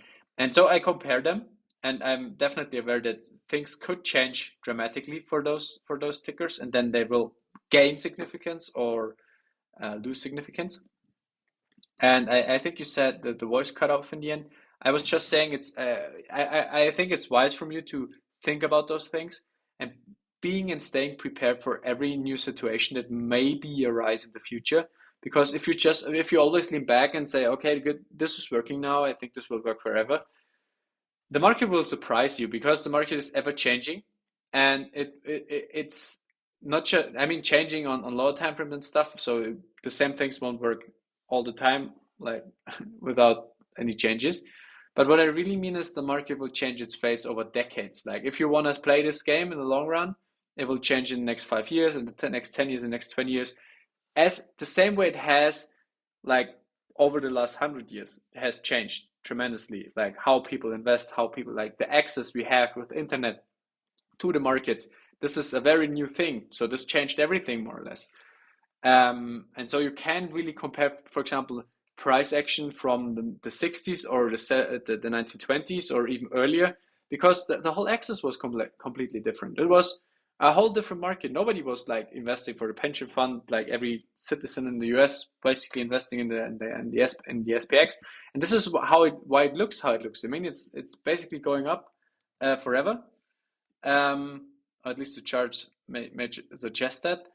At least until now, so it doesn't mean it will go up forever from here on. But this is because people are passively investing in this thing for decades to come, not just for like a year or something, but for decades to come. And this is why it behaves so differently from other assets, for example. So nobody sees a real use case in meme coins. This is why they retrace all their moves, like the whole move every few months. And if you don't lock in gains, you're basically like locking in your money into a range. And you see, this thing is going up only forever. And as said, you can't compare price action like one-to-one because it was just a different market, different environment, but it was still humans trading this thing. So the same humans like today, same emotions, same like wishes, dreams, hopes. The access was not the same because it was like if you wanted to trade, you need to either you have a seat at an exchange or you have a broker or whatever, and it was like a lot slower and everything. But the human emotions, the emotion triggering stuff, and all this was pretty much the same as it is now. Um, and so you can learn from history and you can make assumptions for the future. But as said, the market is ever changing, and to stay flexible and adaptable, and also knowing that this chart may be like changing in the future and thinking about this early on, not when it's too late, is a very wise choice. But in the end, I'm still collecting data myself regarding those things, and I have also no glass ball. I'm also just defining probabilities. And so what you said about affecting the levels could be, we need to observe that. And for example, if USDC gets a bigger market share in the future, um, because USDC is the one Coinbase adopted and is the one, as it seems, the USA is adopting. And I mean, this USDC like tripled in size. I mean, it's not as much as USDT did, but overall it's catching up. And so USDCD, yeah, is definitely going to be more relevant in the future. And we need to stay adaptable. We need to like stay on top of everything. And so yeah, think about this and make your own conclusions and make your own plans about this and collect your own data.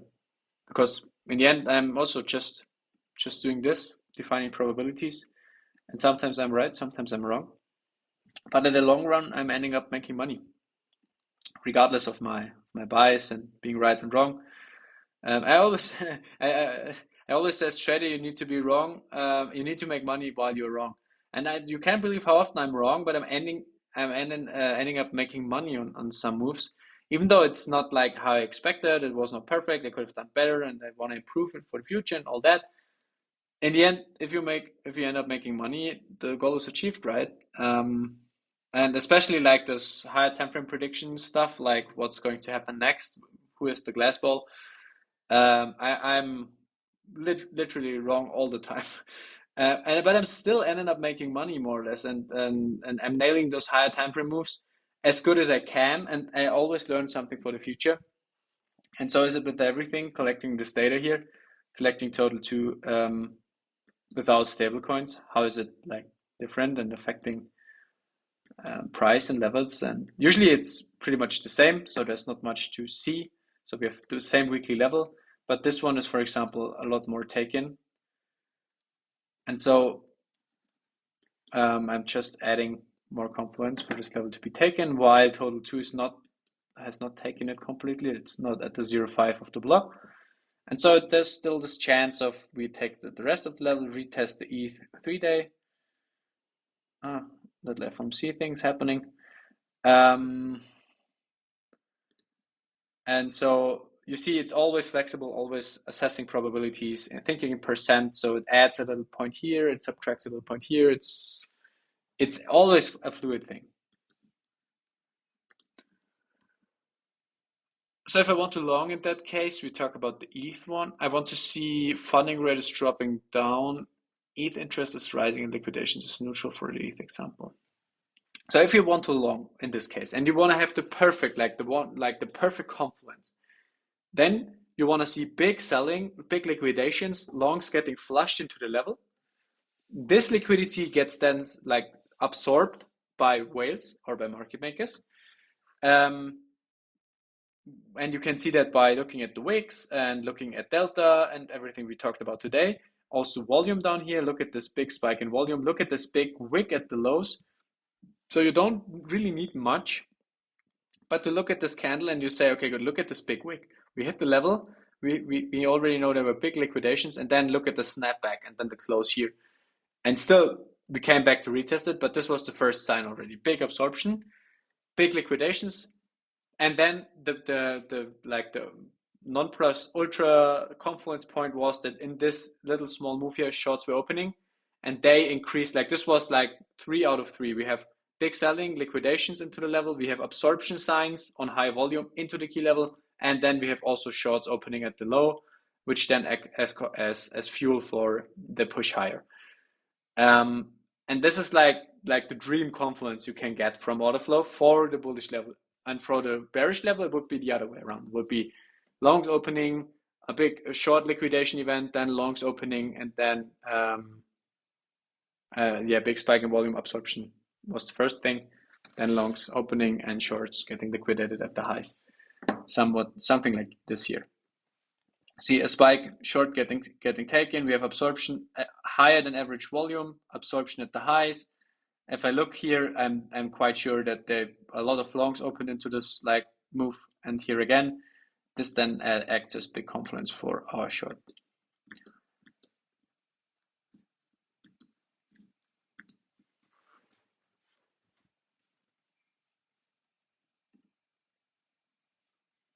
When is FOMC, by the way? Is it like is it 10 my time? Like is it in 20 minutes, like, or in 15 minutes?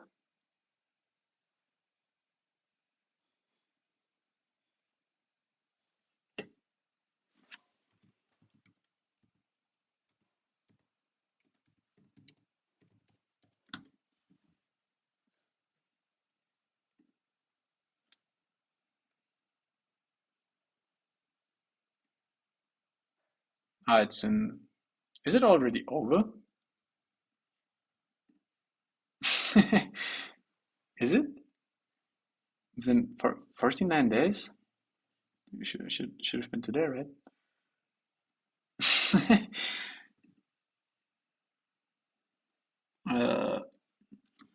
16th of September is today. Am I stupid or what? Oh, why is this page white, by the way? This is like awful. Maybe the TradingView calendar. This is, by the way, I found this recently only. It's in 10 minutes. Yeah, we can watch this live, by the way. This is the like one of the greatest tools I found, and I always forget that that I have it right here, and then I make like the important news only high important ones, and then you have this whole week calendar of, and it's so like it's dark, it's not like burning my eyes into like into hell, and you have forecast and you have prior. It's amazing, but and I don't know how long this is already available on TradingView, but I only found it a week ago or something, and it's like I love it. And same here, like this little map here. You can look at the global interest rates. You can directly go to charts, look at how it changed, and then you can look at inflation rate, and it's like it's just wow. If you want to check something, and then you also can change time all the way down to 1914, which is just amazing. I love it. I really love it.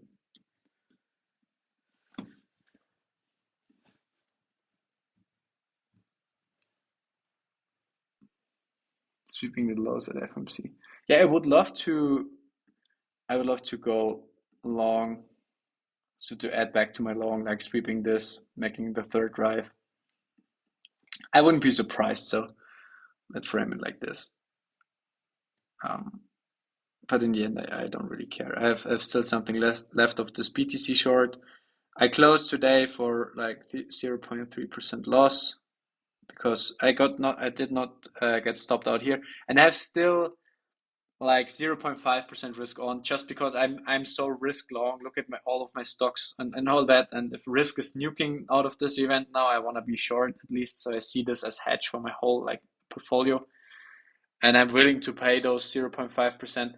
And I'm long ETH, so should we like pump into this level or pump even higher? I'm very long, and on stocks and on everything. And should we sweep this, make the third drive into the level again, I'm willing to add back those gains I made with the TP today. And this would be my dream case, like sweeping this, like you said, sweeping the lows, making me enter ETH again, and then off we go, blow off top. This would be my dream. But in the end, I try to prepare for everything because I have no glass ball. Sometimes I'm right, sometimes I'm wrong, but I'm ending up making money. This is at least the goal. And as I said, this is why I'm still short, even though I think the short won't work. That's why I reduced the risk, but I'm still like ready should it work. And it hedges my whole portfolio. And this is how I approach all my positions. People sometimes tell me, if I tell them, oh, hedging the position there and seeing everything as one big play. They'll tell me, no, I want to trade like one single position at a time and stuff. And I'm saying like, yeah, good, you can, whatever works for you, right? It's not like I'm telling you do this or do that because this is the best way to do it. It's the way I do it. And to me, it just makes total sense to see the whole portfolio as one big play, as one big game, because in the end, should like risk dump out of this event. I have a lot of longs on stocks. I have crypto long. I have my spot bags. This will nuke then altogether because it's very uncommon that one is not nuking and the other is like risk wise, like all those risk assets, like BTC, like ETH, like crypto stocks, everything together. And sometimes they don't move synchron, but most of the time they do. And so if I have to short here, it hedges my whole portfolio. And I'm way more long than I'm short anyway because I expect higher prices. So my higher temper thesis is still higher. But as said, I always try to stay adaptable and prepared for every outcome. And if this means I need to, or I will pay to stop here for the, so the position actually looks like this. It's another one of those. I promise I'm not stopped. It's great, isn't it? It's like $3 or something. But in the same way, like this happens, it happens also that I'm not getting filled for something. It's the reality of trading. It's sometimes you win, sometimes you're lucky. It's always my mantra. Okay, guys, could you excuse me for like 2 minutes or something? I'll be right back.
Okay, I'm back.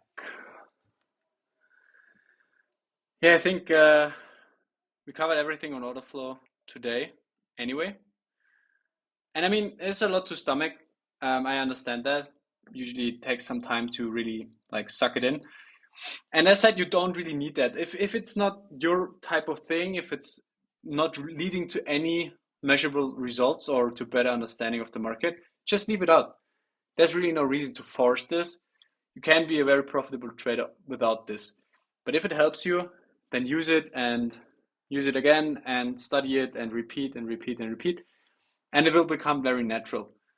And in the beginning, it's like, yeah, very, very confusing, up, down, left, and right, and all that.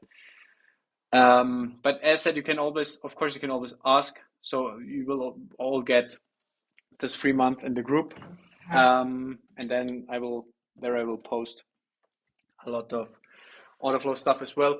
And if you have questions regarding this, you can always ask.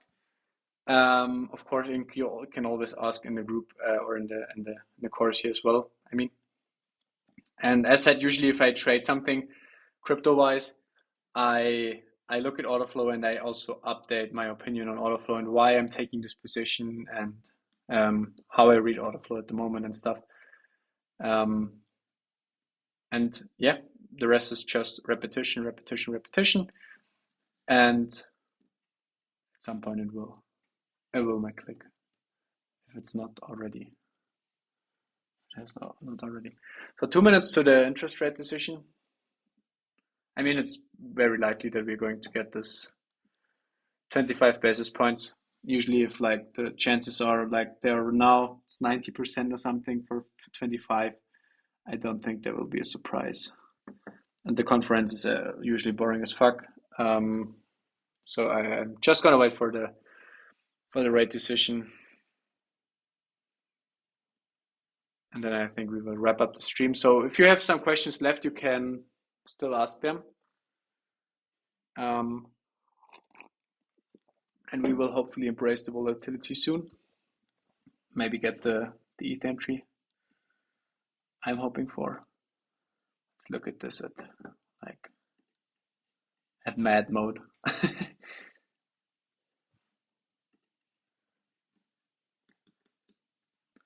We can also talk about order flow within this if you want to.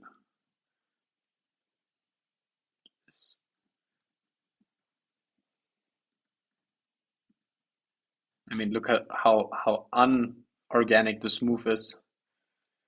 Like on the 1 minute, nothing but air. On the 15-second as well.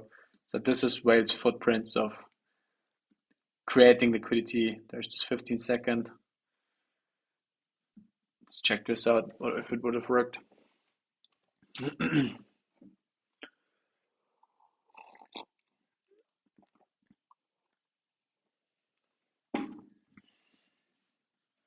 Definitely a reaction.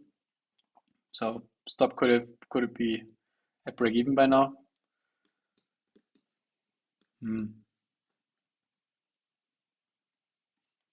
Just the decision already there. Oh, okay.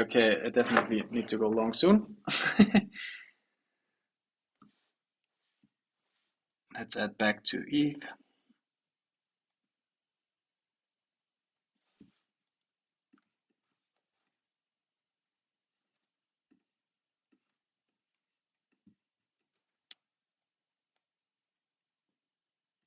Yeah, I think I caught it quite well.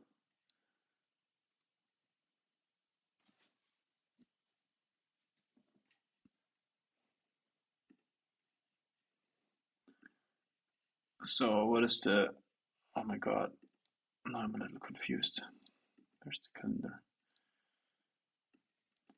So it's like expected, right? Cut.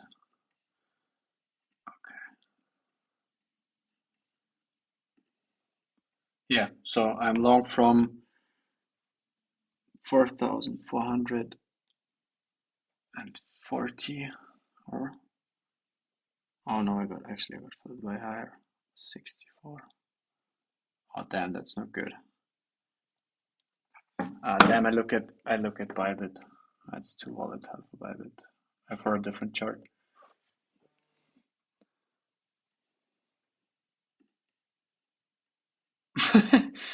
This is one ugly looking thing, isn't it? I honestly can't tell a lot about this Orderflow right now because it's just pure madness, more or less.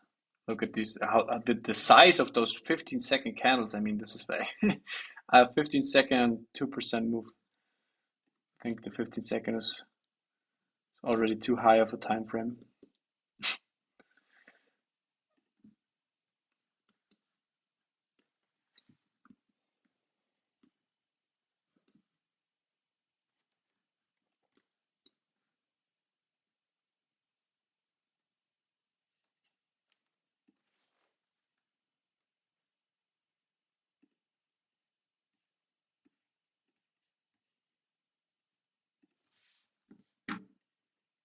Yeah, it's wild. It's definitely wild. So I wouldn't trade this on lower time frame, but the 3-day I think is still a wise choice to trade. And did we sweep the low actually? Yeah, we did. So I think next logical target is here. And I'm trading this still as a 3-day, so I'm not treating this as a lower time frame level or something. I have my stop below the weekly also. So my setup looks like this.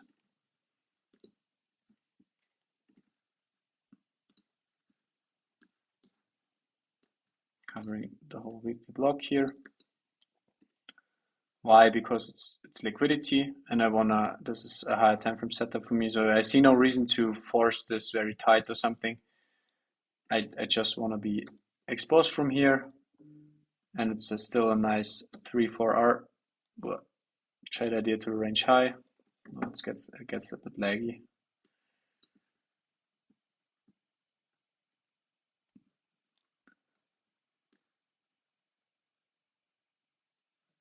Yeah, so let's see how this develops.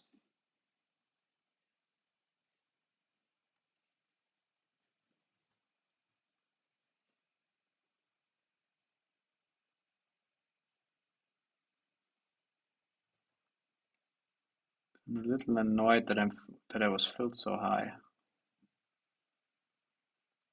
but it is what it is. This is why lower time frame trading during those really wild moves is also very dangerous, because like until you click the button, the price is already like percent or something higher again, and this can lead to really weird positions.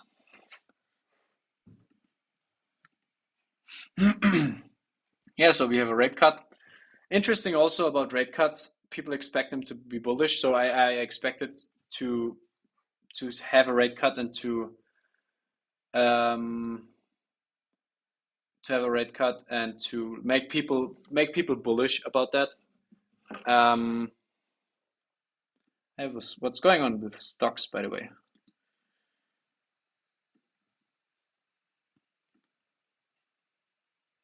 Oh man, my whole chart is so laggy right now. 18% on the day.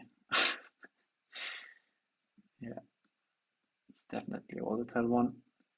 Oh yeah, this is what I wanted to see. And this is so interesting. Stocks usually provide a lot cleaner reactions to those real world events, while crypto is just fucking around.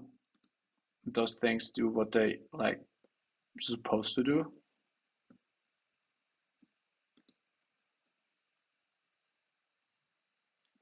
I wanted to short Tesla here, by the way. I think I will look at it tomorrow. Let the volatility play out a bit, because it's dangerous.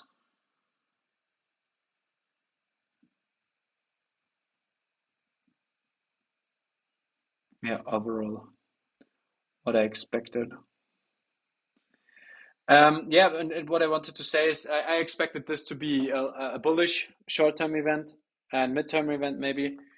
Of course, what happens today, like the fuckery that happens during the event, is usually like not very telling. But what unfolds now is very important, because I think, like looking at X, the amount of alt season posts because of the rate cut is just ridiculous. And those people have to be right sometimes. Why? Because they validate those narratives. And this is why I think they're going to validate this narrative. They're going to make this rate cut bullish. But in the end, if you look at the labor market, if you look at jobs and how the revision numbers and all that, which was 9/11 in the 9/11 week, which is yeah also just ridiculous. But in the end, everything points to something is breaking in the system, and this is not like the 2020 printing money kind of cut, lowering rates to zero, gifting people free money. This is not the same situation, especially not looking at the charts. It's like we are at higher time frame premiums on all majors. This is not the same situation. But people want to make it the same situation. They want to they need to have this. They need to make this the same situation, because in their mind, the only way to make money is to have this big alt season. And yeah, I think they're right for once. I think we have this big risk on blow of top moment because they validate the rate cuts. And remember 2022, everybody was hoping for cuts. Everybody was always watching FOMC like it's the football VM. and everybody was so hyped about every single FOMC event. In the end, most of them were nothing burger. Never happened what the herd expected. And it's going to be like this again. Now Paul will be the best friend maybe, and then they will watch him and they will watch the Fed, or if he's still there, then they watch the Fed and hope for something to happen. And what you said, you expected a lot lower. Yeah. So if you look at the last 3-4 FOMC events, it was basically a nothing burger. Why? Because people expected something, and this is more or less already a wild move already. But as you see, it's not really a move, right? It's just up, down, up, and now the real thing is going to unfold. The thing is, we know the key level is here, so it makes sense to be long here, and it retested the level and on high volume as well. My internet is just very bad right now, and so the real move might be higher from the key level. The key level is telling us, but everything in here is just, it's more or less just noise. It's like algos going crazy, creating liquidity on both ends. Everybody who tried to like low time frame scalpers without experience, they got so heavily chopped up probably. And this is what FOMC usually does. And now we're going to see the real reaction over the next hours, days, and then we can make a conclusion.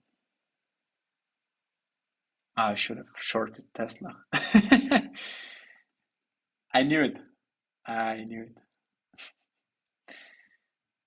Yeah, it's not running away.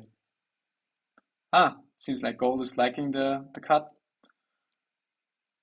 And I like that gold likes it. What else? What else? This one is also crazy. This is like, yeah, don't even know if I should show this. But it's like nano cap crap. I mean, it pumped 77% in 1 hour and then retraced the full move. Yeah, crazy stuff, crazy stuff.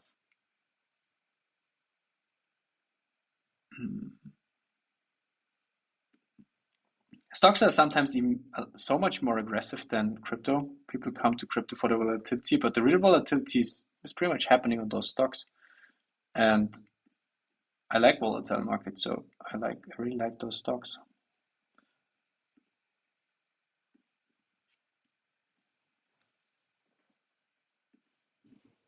What is my chart?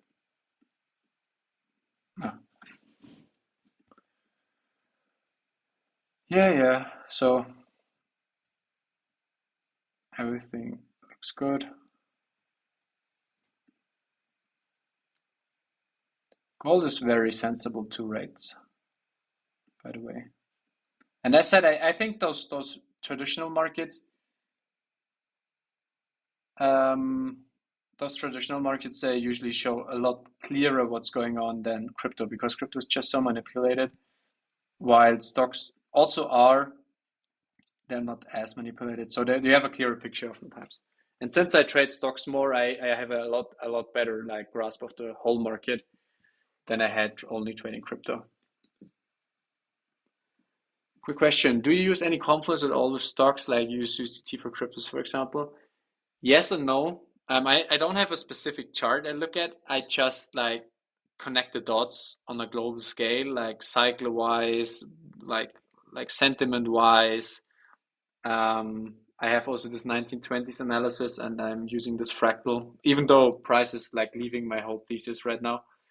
I still think time-wise it still makes a lot of sense, because as said, I think price-wise you can't compare those times to the current time. But I think cycle-wise and emotional-wise and sentiment-wise and agenda-wise, you can compare them actually. And so I follow. By the way, I can show this anyway. I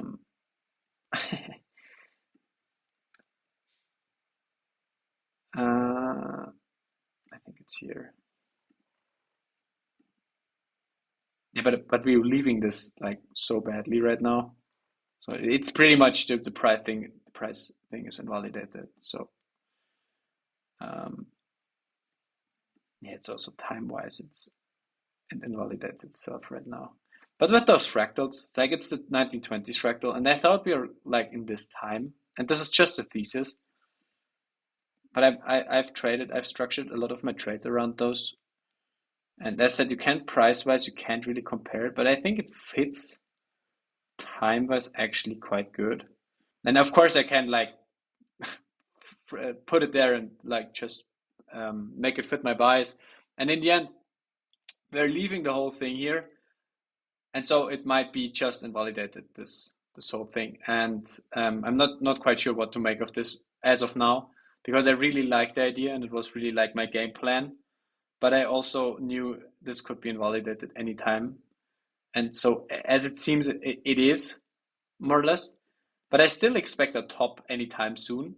But you see that the move is getting so vertical on the SPX. And to answer your question, yes, I use the SPX for this reason, because I just want to define, are we entering a bear market? Like, where are we at the cycle? Are we at all-time highs? How steep is this like whole move unfolding? Because I mean, 2021 was mad, yeah, but look at this, how steep this is, right? So I mean, this was as steep as here, and then it just kept on going forever. I mean, this could also happen, but I think we're way later in the cycle, and I think many people are going to show this and say, yeah, it's like the COVID crash and everything, but I think we are way later. Nevertheless, I'm like so long in the market, risk assets, and I do this because of the SPX, because I expected this to like go at least higher. I did not expect that this is going to be as vertical as it is. But yeah, so the SPX is my biggest confluence for this. And then my general thesis about the world, like where are we, like what makes sense, what is sentiment, news, all that creates the big picture. But I don't have like this one single chart that is like providing me with levels or confluence. Of course, the Dixie is important, and the Dixie seems to work on a breakdown of the 5-month level. And then, of course, like if the dollar is weakening, it might be because it's flowing into assets, and once it hits a key level, it might be because around this time, whales might be taking profits into the dollar. So it could act as USDT, but of course the global game, like of the whole market economy, is a lot more complex than only the like little field of crypto.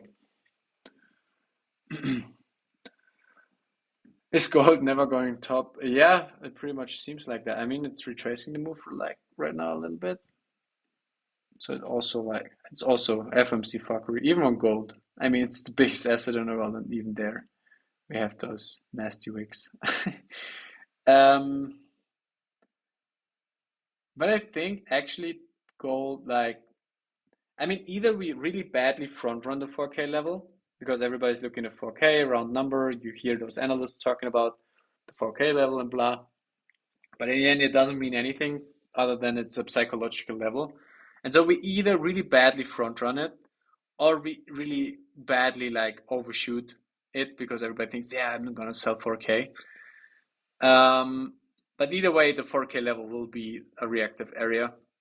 And I mean, look at the gold chart zooming out. I mean, it's pretty messy. But it's also pretty much up only. And a bigger retracement should come, in my opinion. But yeah, I think taking it like level by level, the FIPS come up here. And I also like just define momentum. If I don't have real like price discovery targets,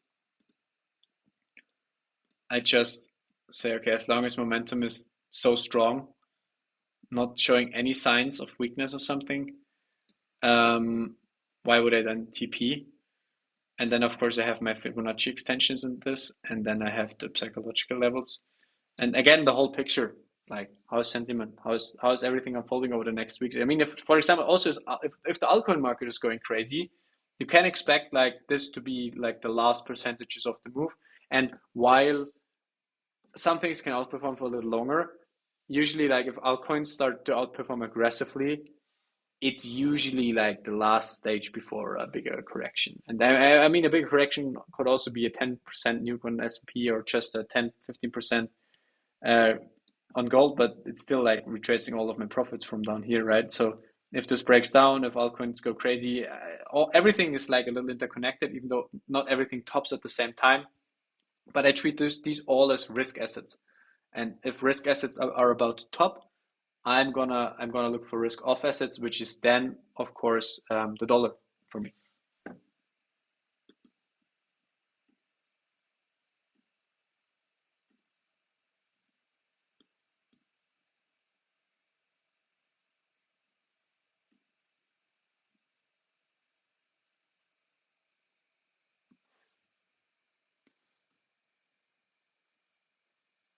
The money will flow to, like, if the market tops, where do you think the money flows to? I think into the dollar, into the euro, um, into major currencies, and maybe this time not the dollar as much as in previous bear markets, because I think the euro is working on something here.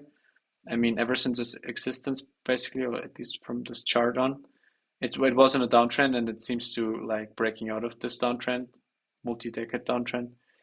Um, and obviously it has levels above, but for example, if this is like in the bear market, the euro is going to be the strongest currency because whales are deciding to book all their profits into the euro for whatever reason. And the dollar is like not, because they're cutting more rates and whatever, and it's nuking down in the same time. You surely don't want to hold the dollar against the euro, for example. And I think asset currencies are the risk off assets, and so I will hold currencies once I sold my assets, and so will Wales, most likely. And then you can use those maybe to increase your buying power again against other currencies. For example, if the euro rallies into those levels in the bear market, you increase your buying power again, around 10%. And this increase in buying power you can then use to buy assets again.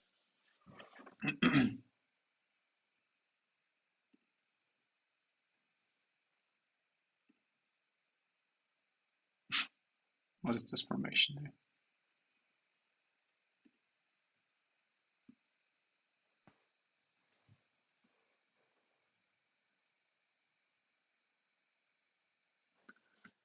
Yeah, sure. I mean, currencies are, in the end, currencies are the reason why we want to make money in the market, aren't they? Because, I mean, these are really providing you with buying power. I mean, you can't go to your local supermarket and um, buy your food with, for example, Tesla. I mean, you could maybe with Bitcoin or with stablecoin, but I think so. You don't want to do this in bear market, right? And so we in the end we want to acquire more buying power, and so currencies are an important thing. And currencies are also fluctuating against each other. I mean, if you traded forex before, you see that currencies moving against each other, even if not much. But the dollar, for example, the euro changed, like increased 50% already over the dollar. So if you have like millions or billions and you hold the dollar, you're bleeding buying power against the euro. If you operate globally and if you have business in Europe, this is very annoying. So you need to look where to put your money. So there's definitely big money flows into uh, through those currencies, and it's wise to have an eye on them, in my opinion. It's also maybe a reason why those euro levels worked a little better lately.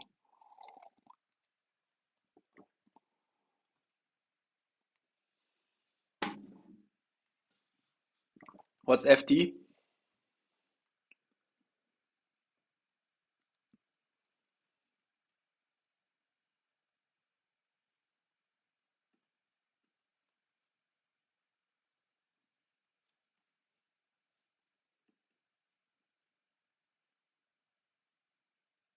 You said in your country FD in gold is what the majority prefers. What is FD?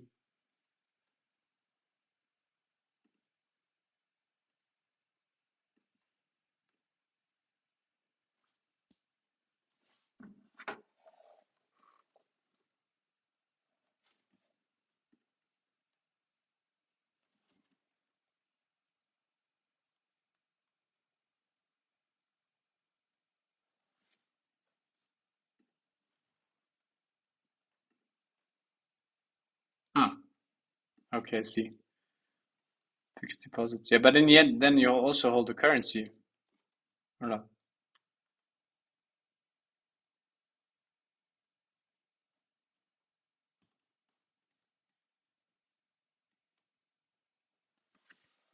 All right, Victoria. It was nice, yeah. Um, have a nice evening or afternoon or whatever. Thanks, man.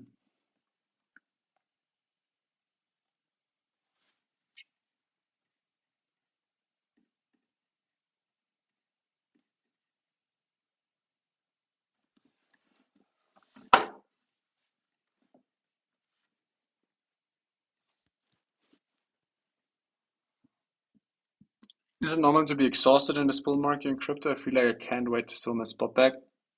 I have been learning a lot from Monitor, and next time I will things do better. However, I honestly can't wait to finally sell all my spot back and move on. Yeah, I think it's by design more or less, but this is also like depending on what kind of spot backs you have, because I mean if you like are 80% in altcoins, and I don't talk about ETH here, this is exhausting, of course. But for example, if you look at the whole Bitcoin structure, it's not as exhausting if you're long BTC all the time, or if you're like long ETH since early this year. It's actually a pretty nice ride. And so it depends on what kind of assets you hold and what kind of expectations you have on them. Because if your expectations are like these crazy performances, and you're like not locking in gains once they pump 100% or something, and you end up like around break even or something, like on Doge, for example. And this can be very exhausting. But yeah, I know what you mean, because I mean you wait for this a long time and you can't wait to sell this just because you get rid of them. But for example, there's a difference between like knowing or want to get rid of them because they exhaust you because it's the wrong thing to be there, or like being in the right positions is usually fun, you know? It's like, oh yeah, everything is going according to plan, more or less. I mean, it's never perfect, right? But you know what I mean. And I remember this time when I like piled into shitcoins like there's no tomorrow. And this was a very exhausting time because yeah, I was always hoping and praying for those and this and that. And once I got rid all of this from all of this red poison, some I sold in loss, some I sold in profit, just because I said, okay, I don't want to have this like emotional baggage all the time. I really don't want this anymore. And I did that, and everything became a lot easier right after. Not just because my whole portfolio was not as volatile anymore, but also because my attention was not as split up, like my expectations were not as high. Yeah, so it was like was relief, really. And looking back, looking at most of those, I'm very, very happy that I sold them, because I would have never outperformed all the positions I took ever since. Um, but as said, if it's normal or not, it depends on how you treat it and what your expectations are and what kind of positions you have. If you like only did everything right, like it's never perfect, as said, but and you're still exhausted, it might just be okay, good, this is just exhausting to you because lack of experience, because too much staring at something that is not making any sense, like staring at a chart which is not providing you with any info, but only for the emotional roller coaster or whatever. So there's so many different variables I can't tell. But I can just tell you, being in the right positions at the right time is usually not exhausting. It's a lot of fun, actually. But being in the wrong ones can be exhausting, yeah.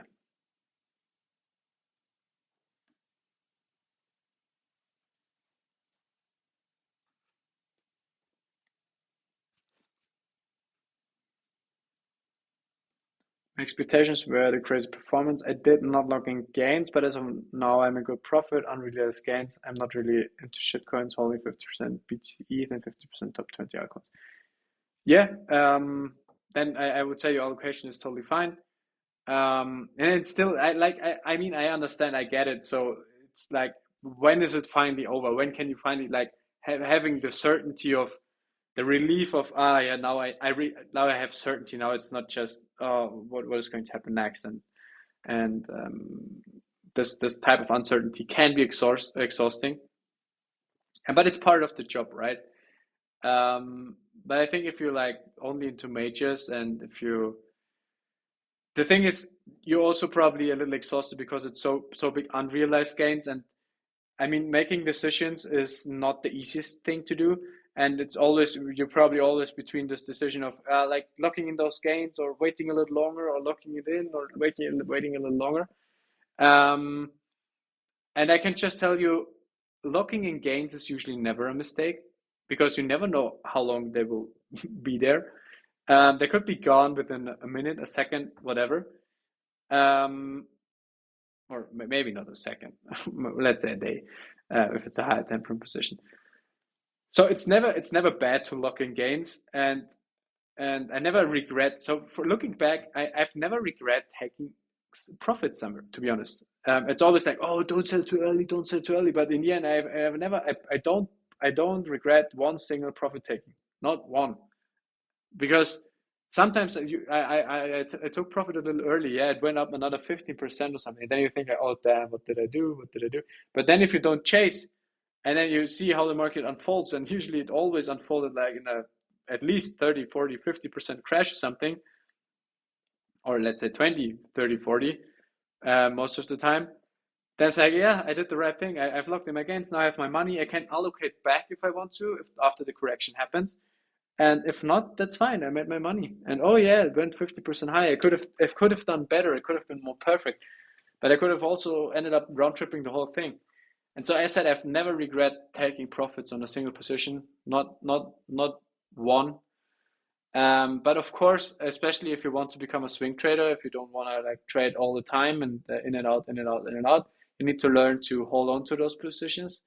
And so it's always about the balance. Like, and the thing is, like, making decisions doesn't need to be black and white. You can like layer your positions, your ideas. You lock in 20%, you lock in 25%, maybe even 40, or maybe only 15 or something.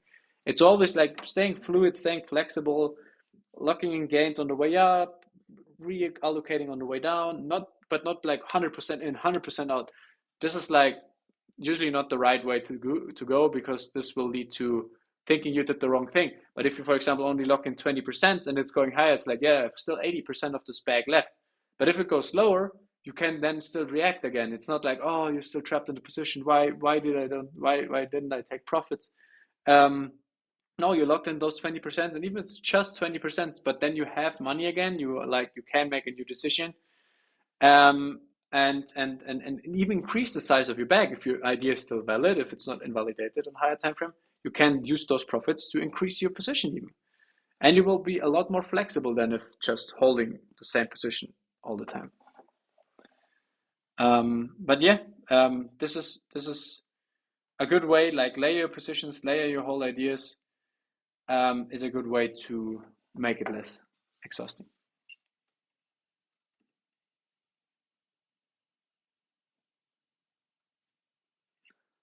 Round tripping is exhausting. Now ATP at levels. Last cycle lost everything being the moon boy. Yeah, it could be that easy, just TPing. And the worst advice you will get out there is like, don't sell too early. Like, it's the most stupidest thing I've heard. Because as said, as one who took a lot of profits already, I never regret a single one of them. Not even one. Hey, okay, maybe I fumbled the position a bit too early, because I thought, okay, it will come back to my entry or something. But these are not the positions I'm thinking about. I'm thinking about the positions where I round trip 5 figures, because I thought it's going to go higher.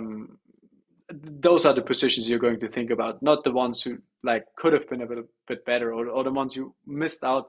Usually, as said, they always say, "Oh, don't miss out the biggest bull run. Don't sell too early and all that." But as said, from my experience, missing out something never turned out so bad, like giving everything back you already had.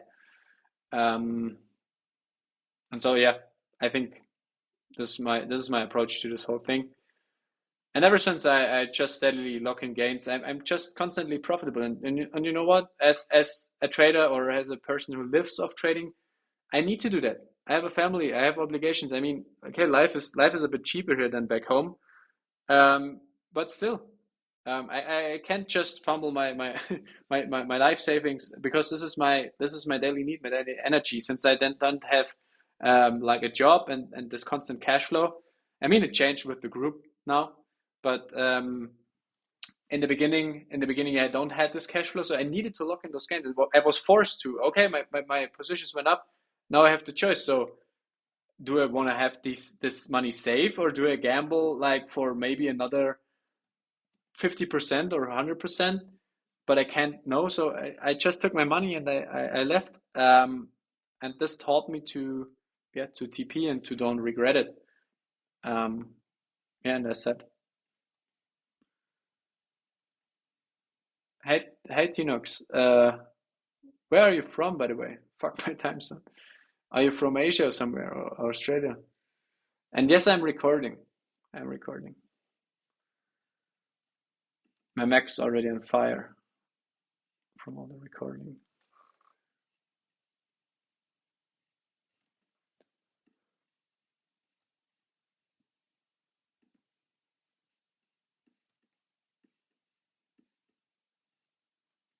Looks like the double laser sword.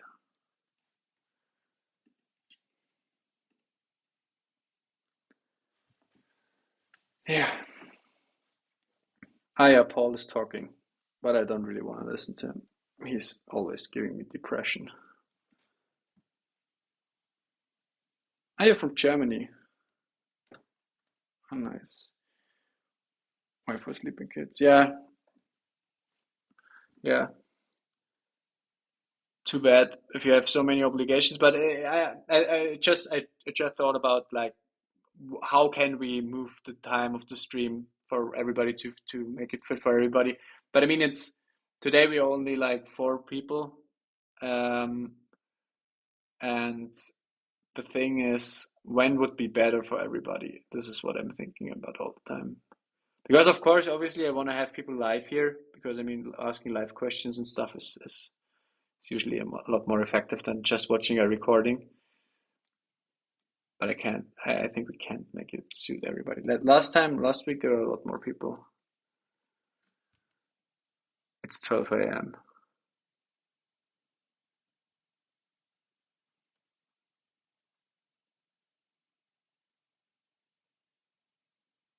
Where are you from?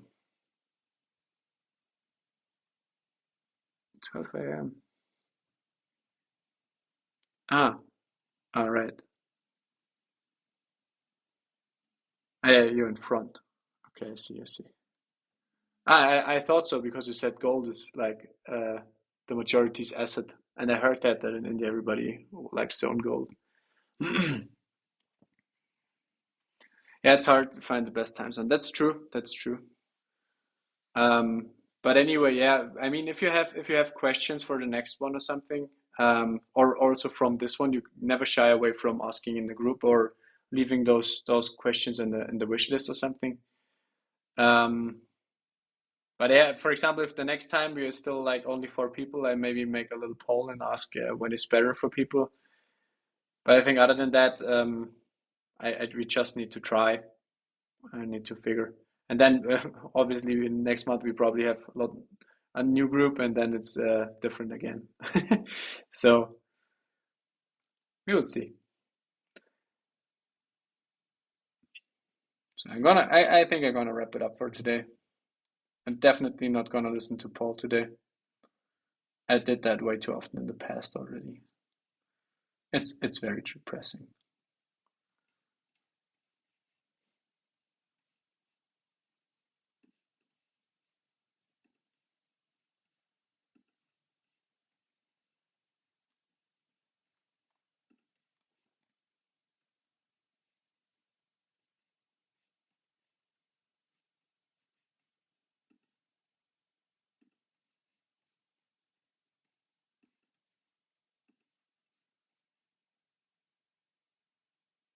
You don't know who Paul is? Paul, like our our hero, our hero in black. Hopefully he wears a purple tie today.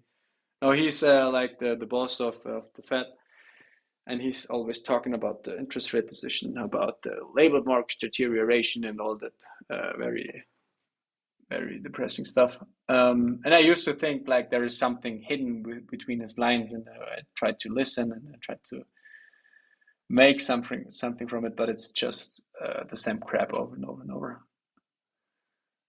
No, not this Paul. Like the famous Paul in television right now.